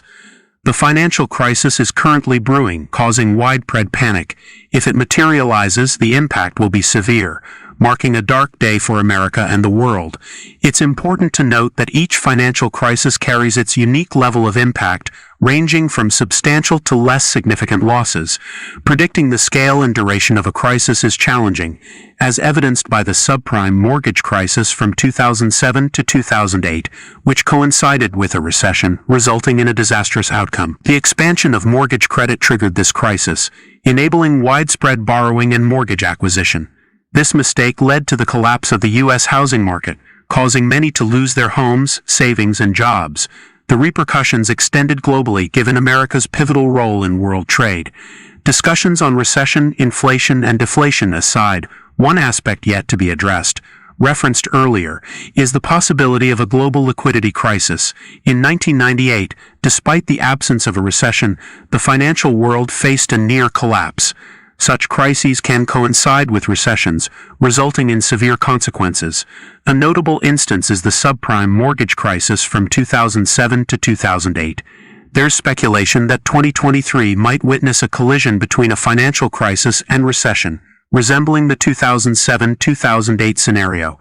Financial experts, including Jim Rickards, highlight signs indicating such a development. These signs include a diminishing world trade, daily declines in industrial output coupled with rising unemployment, and historically high interest rates for the past 15 years, aimed at combating inflation but failing to curb inflated prices. If there are lingering doubts about the recession and financial crisis, examining the recent state of American banks provides clarity.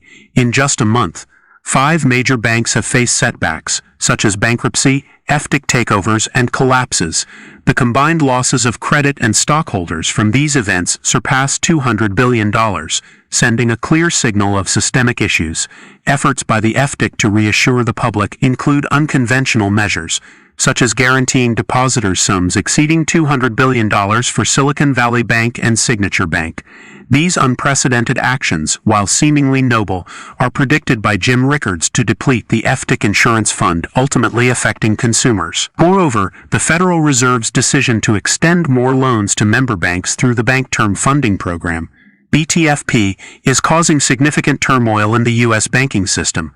These moves have intensified public anxiety, particularly among depositors. Concerns arise regarding whether these actions aim to implement new policies or if they are motivated by the interests of a few affected entities. The parallels to the 2008 crisis, where the FDIC guaranteed all bank deposits, echo in current events. As the government faces unrealized losses exceeding $700 billion in U.S. bank portfolios, the continued cash provision to depositors raises concerns about the sustainability of the banking system. The looming question is whether the crisis is truly over or if the panic is just beginning. Drawing parallels with the 2008 financial crisis, which started a year and 6 months before reaching a critical stage, the current crisis, only a month old, has already led to the downfall of 5 banks. Addressing the broader economic situation, the FDIC's guaranteeing of all depositors and the Federal Reserve's offer of additional loans through BTFP signify pervasive issues.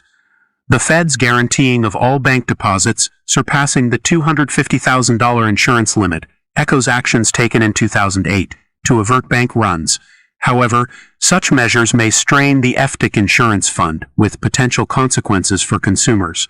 As the government grapples with increasing unrealized losses in U.S. bank portfolios, The fear is that continuous cash provision to depositors will hasten the collapse of the banking system. Despite attempts to reassure the public, it remains uncertain whether the crisis is truly averted. The interconnectedness of the banking system and the broader economy becomes evident, reflecting a situation that extends beyond individual instances. The Fed's unusual actions, coupled with the FDIC's extraordinary measures, intensify the prevalent challenges. Considering the gravity of the situation, the looming question is, what should one do? How does one respond to the panic and secure oneself against the impending crisis? While the inevitable cannot be avoided, taking proactive steps to preserve wealth becomes crucial. According to Jim Rickards, the first step is acquiring gold. Down 20% in 3 months, getting close to crashing it. So what happens next? First week of January, Powell comes out. Okay, we're not going to raise interest rates anymore. We're going to be patient. They use all these code words. We're going to be patient. Then he starts cutting rates. Then he starts QE. I forget if it was 8 or 9, whatever. Lost track of QE. He starts QE 8, let's say.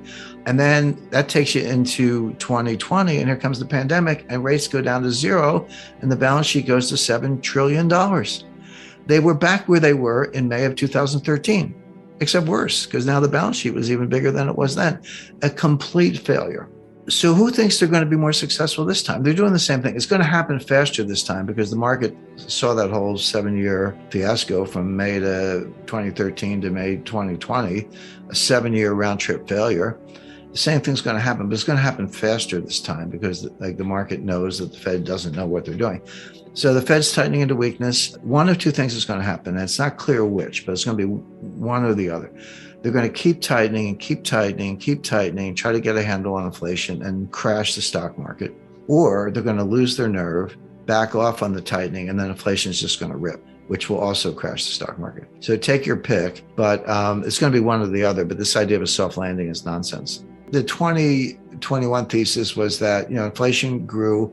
Part of it was base effects because, the way the government calculates inflation, it's monthly data compared to the year before. So it's year over year, monthly, then annualized. And so one could easily explain inflation in April, May, June 2021 because you were comparing it to 2020, which was the worst recession since 1946. But the base effects would run off in September, October, November.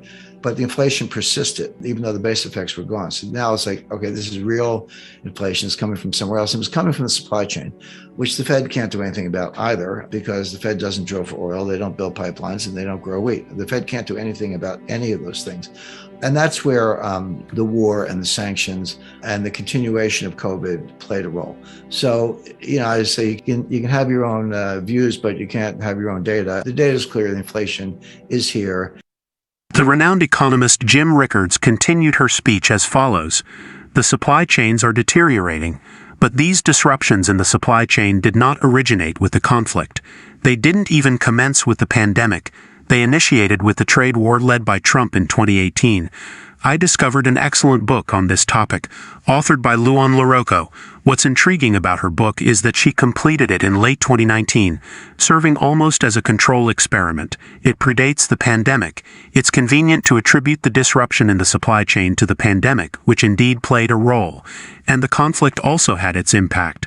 However, we have a meticulous examination of the supply chain's condition before either event, and the conclusion is, it was chaotic. It was chaotic back then due to tariffs on China and China redirecting soybean purchase orders from the United States to Brazil. That may seem straightforward because Brazil cultivates soybeans. Well, guess what? You have to transport the ships to Brazilian ports. You have to reorganize all the logistical lanes.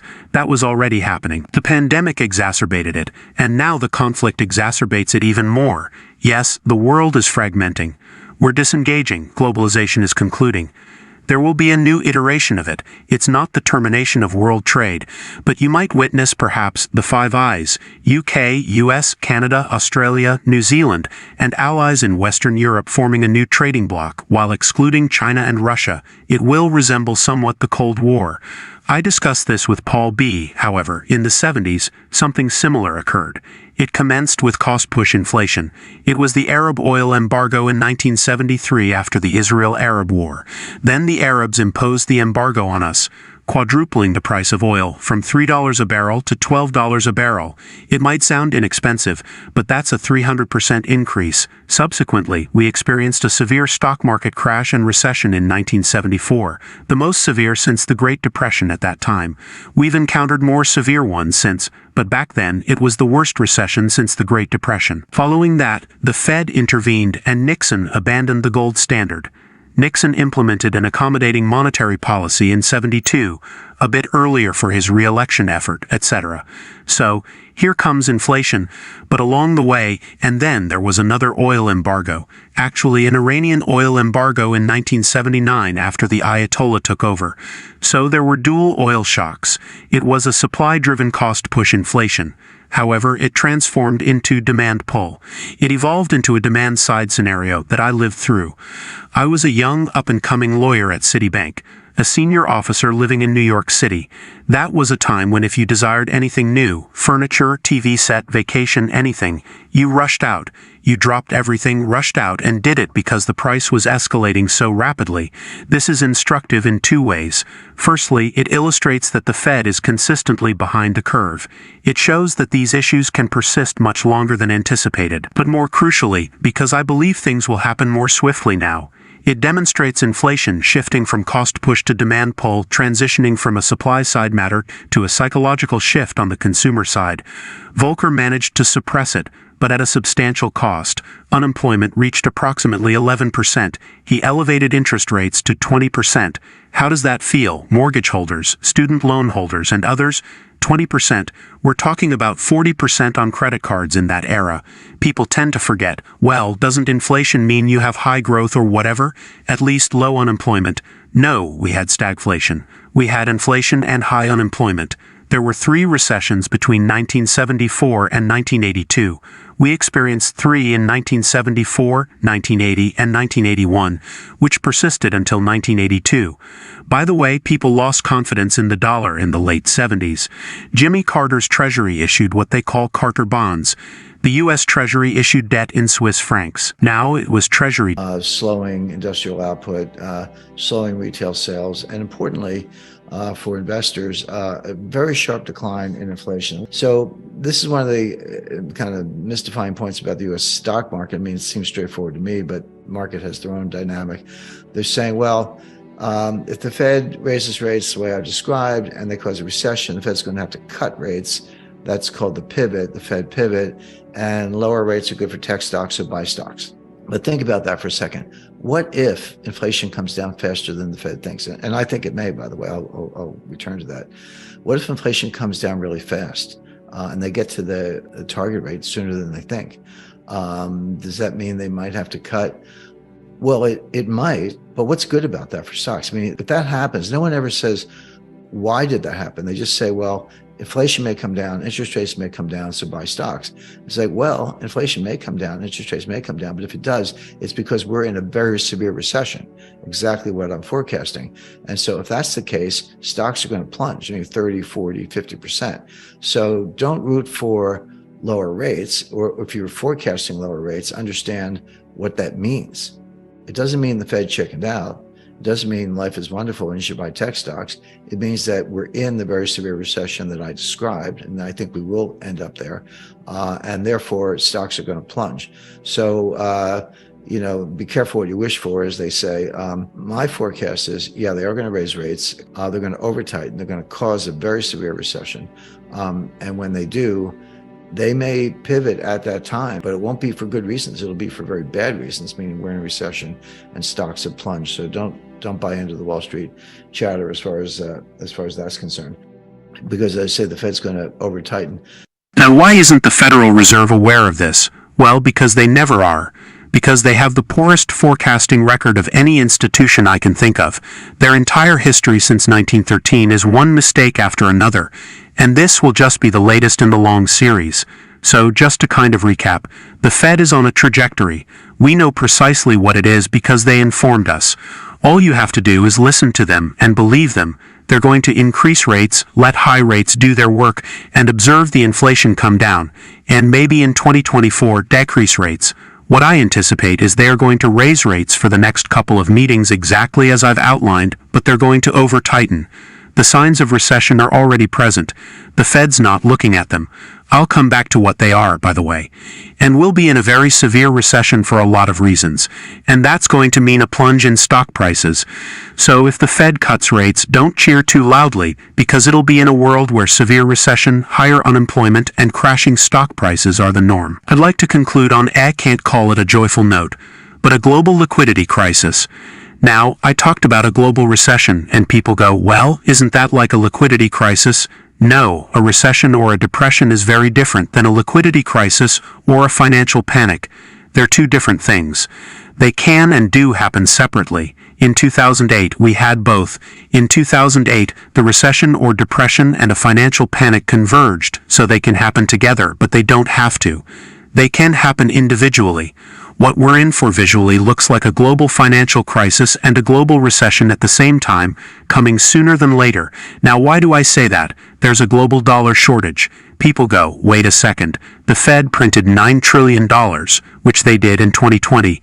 It's come down since then, but they did print that much money. How could there be a global dollar shortage? What people don't understand is that behind the curtain off-balance sheet, this is off-balance sheet. You've got to go read the footnotes and understand what you're reading. There are $1 quadrillion of derivatives. And for those not familiar with quadrillion, 1 quadrillion is 1,000 trillion. So, I just said the Fed printed $9 trillion. Maybe it's down to 7 trillion, but you have $1 quadrillion of derivatives, and they have to be supported with collateral. Not 100%, not even 10%. I mean 1% or 2% is enough.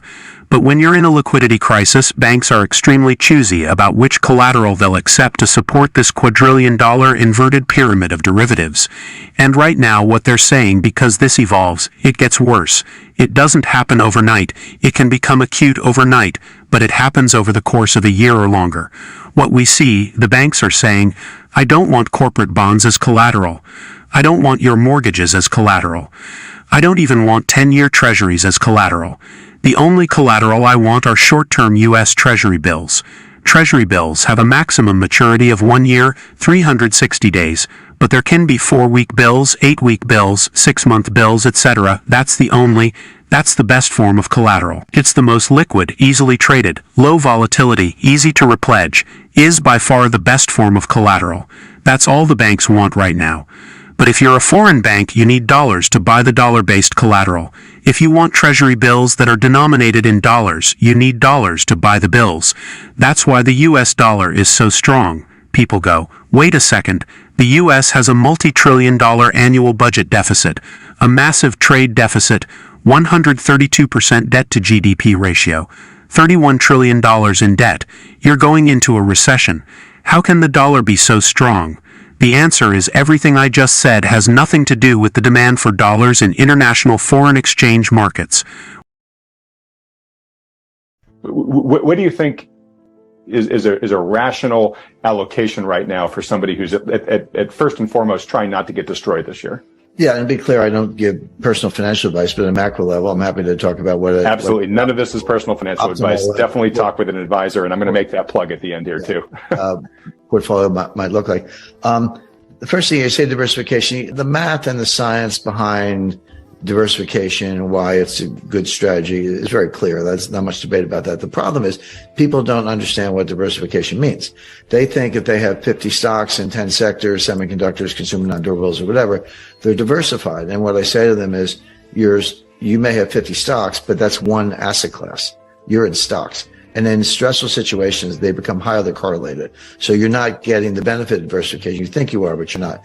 So what does a diversified portfolio look like? Well, I have a slice of stocks. I'm not anti-stock market, but you got to pick the sectors and the stocks that will perform well, even in the kind of conditions we're talking about. And I would go back to energy, natural resources, agriculture. So, a Marathon, ExxonMobil, Chevron, ADM, Cargill, mining companies, and not just gold, but I recently invested in a lithium mine. I think the climate alarmists, I think the Green New Deal, I call it the Green New Scam. This is a scam, but it doesn't mean it doesn't have legs, whether you like it or not.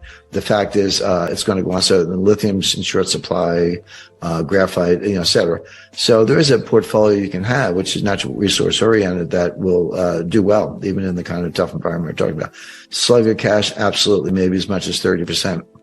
I like treasury notes. 10-year treasury notes, but, seasoned to taste. If they're a little too volatile, look at 5-year notes, 2-year notes. They're going to come down a lot. Not right away, not tomorrow morning, but sooner than later, because of everything we discussed, which is, a recession, and interest rates will follow. They're a lagging indicator, but that'll happen. Gold, I always recommend 10% slice. Hey, Jim, real quick, before we move on from bonds there. So I've talked to a number of analysts and investors, on this program recently who have echoed what you just said there about bonds. And, there are three really good reasons to hold them right now. One is just safety, right? This is a time to prioritize safety. Two, they're paying a lot more than they used to pay. So you're getting paid to sit in safety, which is nice. But then they have that option value, right? Where if the Fed does pivot and rates come down, yields come down, the actual underlying price of the bond would go up. Right. And so a number of these guys have said, the bonds, particularly the sovereign bonds, especially the U.S. Treasuries, they're looking the best they've seen in a long while. And relatively recently, some have said it's like the best I've seen in my career. So I'm just curious, do you find that compelling for the moment in time we're in here? Absolutely. There's hate to get too deep in the weeds in terms of bond math, but there's something called a DV01. DV01 is the dollar value of 1 basis point. What that means is, obviously basic bond math, interest rates come down, the price of the bond goes up. They're just inverted. It's a little counterintuitive, but rates come down, the bond goes up. The question is how much? And the lower the interest rate, the more the price of the bond goes up for every basis point drop in rates. So in other words, if you go from 9% to 8%, you'll have a nice capital gain on your bond. But if you go from 3% to 2%, it's still a 1% drop, but you're going to have a much bigger capital gain. In each instance, it's a 1% drop in rates, but the amount of capital gain on the bond is much higher, as the DV01 is higher when the rates are lower. Again, it's all counterintuitive. But it's sort of like a Richter scale. Each new increment is a much higher magnitude. The lower the rate, the greater the capital gain on each basis point drop in yields. That's the basically. So yeah, when you go from 3% to 2%, that's a home run in terms of capital gains. So you get the yield, you get the safety, you get the liquidity, and if you feel like selling it, you got a nice fat capital gain. Okay, great. Thanks. Sorry to interrupt, but I just thought that was a really important point to underscore. Yeah, I agree with the analysts who are saying that. Absolutely. Okay, great. So on to gold, you were saying 10%ish is 10%, but based on what we were talking about, I would get silver dollars, American silver eagles. A monster box, bit of jargon. Monster box comes from the U.S. Mint. It's treasury green, nice shade of green. It comes with a compression strap. I recommend don't open it, unless do not break except in case of fire. But inside are 500 1-ounce American silver eagles. That's a lot. They'll feed your family for probably a year, and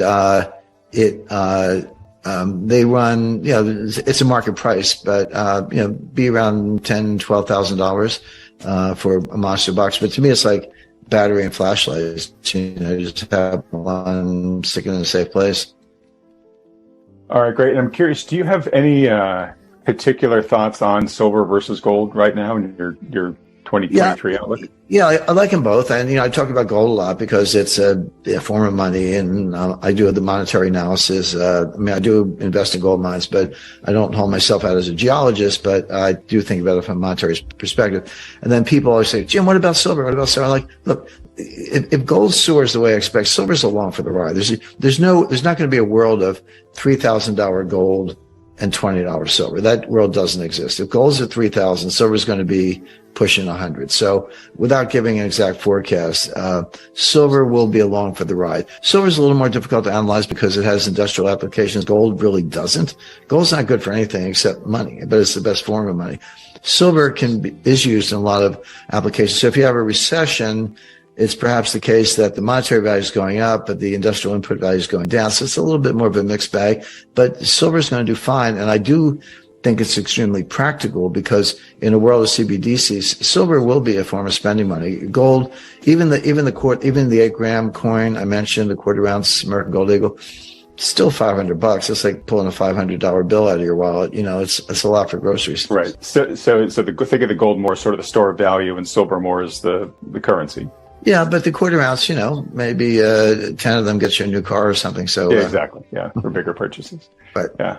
Okay, great. So that's gold. I know in the past you've said, hey, real estate, private equity, farmland, et cetera. Those are all things to consider as well. Yeah, I think income producing real estate. I wouldn't get into commercial real estate, residential. The prices are, home prices are coming down a little more in some markets than others. But if it's income producing and it's solid and it's in a place like, someplace people want to be, like Austin or Phoenix or whatever. I mean, I know that there's markets down a little bit right now, but it's like buying a 10-year bond. It's got steady monthly income and or certainly farmland. But income producing real estate, not commercial office buildings, should be a part of a diversified portfolio. Yes. All right, great. I got one last topic I want to talk about with you. Before I do, anything else just sort of on actually, let me ask this. So we talked there about sort of diversification, largely with the eye towards sort of making it through what's coming here. Are there any areas that you potentially think are like, hey, given the events that we see coming, yes, while they're a little scary, there's some opportunity maybe to really, if you have some speculative capital, this could be a place that you think could pop really well? Yeah, I mean, I like private equity, and it's, you got accredited investor issues and finding good deals and good promoters and good management. But there's some some good deals in the mining sector. I like well, that would be one. I mean, we haven't really talked about the important things going on, but we'll maybe do that in another interview. I would say that the Fed's monetary policy will fail or is failing, and fiscal policy will fail, is in the process of failing, even if gold didn't exist. If you didn't have gold as a, multi-millennial monetary standard, even if gold wasn't there as a reference point, which of course it is, but these policies are failing anyway, and there are a lot of reasons for that. Whenever I hear, fiscal stimulus, I say, well, no, the Fed can print money all day long and the Congress can spend money all day long, but don't call it stimulus. It's not going to have any stimulative effect. We're way past the Keynesian multiplier, which is now below 1, meaning if you borrow $1 and spend $1, you don't even get $1 worth of GDP. You get some numbers, 70, 80 cents. Forget about the multiplier. It's actually now, a divider or something that reduces GDP. Well, you don't get the GDP for the borrowing. And same thing with monetary policy, because unlike Milton Friedman, the monetarists, the neo-Keynesians, the Austrians, and everyone else, money printing has nothing to do with inflation. And they seem to, well, I don't know if they ever knew it, so I can't say they forgot it. So all the money printing and all the deficit spending will not stimulate the economy. And that's true anyway, but gold is signaling that. Look, all markets try to be forward-leaning. Some do it more successfully than others, more accurately than others, but they try. I would say that, yeah, people say, the stock market is an efficient discounting mechanism for future events, for what they see in the future. And yeah, they look into the future. Here's the forecast. They pick out a discount factor. They present value it and say, here's where stocks should be today, based on where things are going to be, 6 months or a year from now. And that's what they do sort of mathematically and analytically, except they're always wrong about the forecast. You got to get the forecast right if the discounting process is going to mean anything. So markets go through the process, but they always get the future wrong. They're not very good at predictive analytics. So this creates what I call the gap between the perception and the reality. Reality always wins, but not right away. Sometimes it takes a while. Gold, on the other hand, has very high predictive analytic value, number one. Number two, it's more forward-looking. So gold's kind of telling you where things are going to be maybe a year to 18 months from now instead of 6 months from now. And so, so gold is signaling that monetary and fiscal policy will fail and something else will be tried. And that ultimately will result in a much higher price for gold. So gold's just saying, well, let's do it now. Look, I've got gold at $15,000 an ounce by 2025. If I'm wrong about that, it'll be sooner and higher, but that's, well, I consider that a conservative forecast, and we can maybe take a few minutes to go into the analytics behind that. As I've said before, you've heard me say, I don't just throw numbers out there to get attention. I don't really care. I do care about getting the analysis right. And there's a number of different techniques, and what's interesting is they all point in the same direction. So it's got to go to 3,000 before it gets to 15,000. It's got to go to 5,000 before it gets to 15,000. So that's my kind of long range forecast. But it could go down tomorrow, and I'm like, I don't get depressed when it goes down. I don't get euphoric when it goes up. I know where it's going in the long run. That's the important thing if you're trying to preserve wealth and make money. Nothing wrong with making money. I'm all for it. But sometimes preserving wealth, and risk aversion is a higher priority than just making a lot of money in the short run. But either way, gold will serve that purpose and and preserve wealth over that time period. Could it go down tomorrow? I guess, yeah. But all the vectors are pointing up very strongly. And I'll give you a concrete example. There are three things that drive the price of gold fundamentally. One you've already mentioned, which is real interest rates. The lower the real interest rate, the higher the price of gold. Number two, supply and demand. You learned it in your first 3 days in economics, but it still works. And then number three is geopolitical risk. Call it risk off or fear factor, whatever you want to call it, but I think of it in geopolitical space. Those three vectors don't all have to point in the same direction. You could have a situation where geopolitical risk is high, pointing to a higher gold price, but real interest rates are really high, and that would point to a lower gold price, et cetera. But right now, all three of them are flashing green, or maybe flashing gold. The real rates are coming down. They're still high, by the way. When I always have to just roll my eyes when really smart people, Dan Isaacson, Bill Gross, Jeff Gundlach, and I admire them all, and I follow them all. But they've all been carried out feet first on this bond bubble thing. The greatest bond bubble in history, and short bonds, and the interest rates have nowhere to go but up. They're just failing to distinguish between nominal rates and real rates. Nominal rates are low. Real rates are not low. When I say low, I mean show me negative 4%. That's a low real rate. Yeah, you can pick your notes or your bills or whatever, but I usually use the 10-year note rate, 10-year treasury, because it's a good proxy for building, construction, long-term investment. People don't borrow overnight to build a building. They borrow for 7 years if they can, et cetera. So to me, that's my proxy for sort of economic growth and inflation forecasting. That's it's about 70 basis points today, et cetera. But inflation is, 1.5, take your index. So that puts the real rate, maybe negative 25, negative 50 basis points. Well, thank you very much. But, I remind people in 1980, I borrowed money at 13%, but inflation was 15%. And my borrowings were tax deductible, and the tax rate, I lived in New York City at the time, was 50%. So my real after-tax rate was about negative 7. That's a low real rate. So the point is, we have a long way to go. And it doesn't matter, people are interested whether the Fed's going to pursue a negative interest rate policy, take the target rate on Fed funds below zero. Legally, they could. It's already been done in Europe and Switzerland, Japan, and a few other places. I don't necessarily forecast that. I don't think the Fed necessarily wants to go there. But you can have negative yield to maturity on a 10-year note. Just whenever the premium is greater than the present value of the coupons, it's a negative yield to maturity. So you can get there. You can get deeply negative rates in secondary market trading, regardless of what the Fed does. And that will happen. And so, in the DV01, dollar value of 1 basis point is higher as the absolute level of rates gets lower. That's just, duration, just bond math 101. So we're going to have huge capital gains in 10-year notes as the yield to maturity goes, towards negative 1%. But that's going to be an enormous boost for gold. And we're not even there yet. We're seeing we're seeing kind of a spike in gold prices when real rates are still, relatively high. They're only mildly negative. I was declarative when I said printing money does not cause inflation, and it doesn't. Again, I'll just use the last 12 years as Exhibit A. We should probably relate to the viewers what does cause inflation. And the answer is velocity, the turnover of money, the lending and the spending. But the problem is velocity is a psychological phenomenon. The Fed can stick the landing on money supply. They can get it down to a couple decimal places if they want. But if you want to control velocity, which is the key, that's psychological. So what you have to do is change the psychology. What is the psychology right now? It's deflationary. The savings rate in May was 33%. It had been going up. It kind of made its way like from 4% to 7%, but then it spikes to 33%. Well, savings is a good thing. You can drive an economy if you can convert savings into investment. And furthermore, if the investment is productive, unlike what China's doing. But we got some infrastructure or some other projects, R&D that would be productive.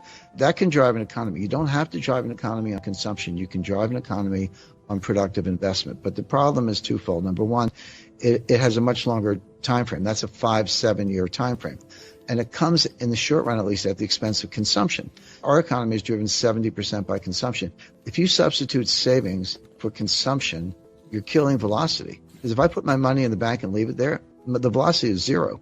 And I remind people, $5 trillion or $6 trillion times zero is zero. You can print all the money you want, but if you don't have velocity, you don't have an economy. And so the question is, how do you change the psychology? How do you get and by the way, it makes sense to say, if you're unemployed, you better be saving because you're maybe lucky if you can pay the rent. But even people who are working or still have their jobs, they're worried, maybe I'm next. Maybe they fired a guy down the hall, but maybe I'm next, and maybe I better save more just in case, and so forth. So, and that's not a bad thing. I'm not saying that doesn't make sense. That makes a lot of sense, but understand what it means. It's deflationary. It reduces velocity. It offsets the increase in the money supply, and it's very hard to get out of. I mean, Keynes called it a liquidity trap, and he was right. That's what it is. So how do you change the psychology? Well, you need something big. You need something dramatic that's going to get people to say, wait a second, what's going on here? Well, one of them would be a $5,000 price for gold. The supply chain breakdown is causing a lot of the inflation we see. And everyone's like, wait a second, why are you talking about deflation? That's coming next. People are not ready for it. I know the inflation's here. I buy gasoline. I shop in the grocery store. I get it. It's persistent. It's not transitory. I understand all that. But inflation has two major sources. One is the supply side, which is called cost push inflation. So that's energy price shocks, fertilizer shortages, strategic metal shortages, component suppliers who can't deliver stuff to factories in Germany and they're shutting down, et cetera. The other cause is from the demand side, and that's called demand pull inflation. Basically, it's psychological. Consumers pull demand forward. They're like, hey, I was thinking of buying a refrigerator. I better buy it today because the price is going to go up in 6 months. We will now bring you clips from the interview. Please watch, share, and like this video. Also, ensure you subscribe to the channel, turn on post notifications, and share your thoughts about the video in the comments section below. Thanks and enjoy the video. The renowned economist Jim Rickards continued her speech as follows. In the 70s, we had both. It started with cost push with the Arab oil embargo, but it ended up demand pull. I was starting my career at the time. Your boss would just give you a raise. You didn't even have to ask. Inflation was going up so fast. Like, I better give this guy a raise. Here's another, $30,000 or whatever, because people would quit, and that sort of spun out of control until Volcker squashed it all. Right now, we do not have demand pull inflation. We do have cost push inflation. The difference is hugely important because cost push inflation from the supply side, it's real, prices go up, but it's self-negating. The old saying that, the cure for higher oil prices is higher oil prices, because when they get too high, people stop driving. They shut down various activities. By the way, if you're unemployed, you're not buying any gasoline because you're not going anywhere. That's kind of a nasty way of putting it, but that's how the cost push inflation tips into a recession and then prices come down. And we saw that in 1974. You had Jerry Ford and Alan Greenspan walking around with they had these win buttons, WIN, which stood for whip inflation now, except we had a recession and prices collapsed. Now, it came back by 77 for a lot of reasons, but right now we don't have demand pull, we have cost push. It will go away when this economy goes into recession. And then we're going to be talking about disinflation and deflation, which are, kind of close cousins. And the Fed's going to be out on a limb as usual, raising rates in the face of a recession and a price collapse. I don't know what the recession is a cure for. It's coming. The recession is coming, and Jay Powell said this. Jay Powell gave two speeches, August 26th, Jackson Hole, and September 21st at the press conference after the FOMC meeting that day. And the September 21st speech was almost like, well, just in case you weren't listening to me in Jackson Hole, let me tell you again what's happening. And then Jackson Hole, he was like, Nancy Pelosi, he tore up a speech and wrote a new one, like literally the day before. It was 3 or 4 pages. It was really short. He used the word pain pain 3 times in one paragraph. I've been following Fed news for 45 years. I've never seen the word pain ever. But he basically said the same thing. But September 21st, he was even more blunt. He said, there's going to be a recession. It's going to be bad. Unemployment is going to go up. Get it straight. These things are going to happen. And that's what it's going to take to get inflation under control. But he went on and on about how inflation was job one because the Fed has this dual mandate, which never made sense, but it's the law. I mean, Humphrey Hawkins. The dual mandate is price stability and low unemployment. Those two things don't always go together. And sometimes you got to make trade-offs between the two. But right now, the trade-off is very easy, which is unemployment's really low. Now, I don't put much weight on it, but the Fed does. Again, put your Fed hat on. Unemployment's really low. If unemployment went from 3.5 at the moment, if it went to 4.5, 4.9, is that the end of the world? Well, that was considered pretty low in 2013 when they were doing QE4 or whatever. So they're willing to do that. And they also think the recession, if it comes, will be mild. But those two things together will get inflation under control. The renowned economist Jim Rickards continued her speech as follows. I, in the statement from Powell, indicated he didn't express that. Their focus is on the core PCE, the Personal Consumption Expenditure Price Index, core, meaning excluding food and energy, and everyone's like, why would you exclude food and energy? Once again, I'm not here to argue about it. That's their approach. They aim to achieve a 2% core PCE annually. Powell didn't mention that we're going to increase rates until core PCE is 2%. He didn't say that. What he stated was that we'll raise rates until it has a constraining effect on inflation, and inflation will naturally decrease because rates will be sufficiently high to prompt that, at which point we, the Federal Reserve, will pause. Then you ask, well, when will you lower rates? He was like, the pause could last a year. So you're talking. TW. Let go of this Fed policy change nonsense. I mean, you're talking about 2024 before they reduce rates. It's similar to what I recall from Vietnam, the old saying, we had to devastate the village to preserve it. We have to damage the economy to rescue it. This is the most recent in a long series of Federal Reserve missteps since 1913. It seems to be their specialty, but that's what they're doing. And on top of all that, there's an impending global liquidity crisis, a worldwide financial crisis that differs from a recession. It's a financial panic, and recessions are distinct events. They can occur independently. In 1998, we had a financial panic, but there was no recession. In 1990, we had a recession, but there was no financial panic. In 2008, we had both. They can coincide. It appears they might be coinciding again. This is evident in inverted yield curves. Major dealers are competing in auctions for Treasury bills. The Fed will provide you with Treasury bills with a single phone call.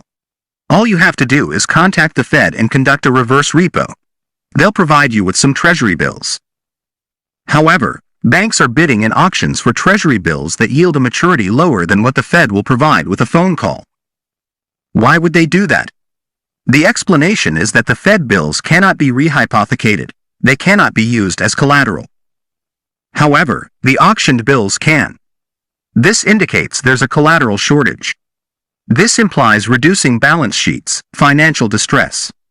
And we also observe it not only in the Treasury yield curve, which is inverted from 6 months to 10 years at present, but also in the Eurodollar futures curve, which is even more concerning. It's not unprecedented, but it is rare, and it's not a good sign.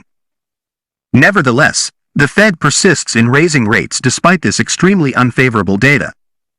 So, I anticipate a significant recession in the US, and the global outlook is fairly grim. Moreover, there's the possibility of a global financial liquidity crisis worse than 2008. If all I've said is accurate, which I believe it is, or I wouldn't be stating it, they could, at the very least, take a break now or even reduce rates. But if we're on the brink of a global liquidity crisis, as indicated by the Eurodollar futures curve and the Treasury yield curve, and negative swap spreads and Treasury bill auctions with a yield at maturity below what the Fed will provide with a phone call. I mean, all these developments are taking place. That's hard data, and it's a very, very concerning sign. Less evident in 2008, incidentally, prior to the Lehman Brothers collapse. So, with the economy naturally entering a recession, along with the brewing global liquidity crisis, why on earth is the Fed raising rates at all? That's unsustainable. So I foresee a more severe recession. That's one aspect, combined with Fed tightening, interest rate increases, balance sheet reductions, and so on. That's one whole dimension, and I wouldn't place much weight on a low unemployment rate. It disregards the labor force participation rate, which is abysmal.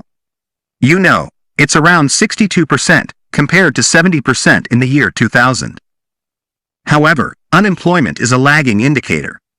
Unemployment rises after a recession begins. Employers are very reluctant to lay off employees. You have to pay severance. Recruiting and rehiring them and providing training is costly.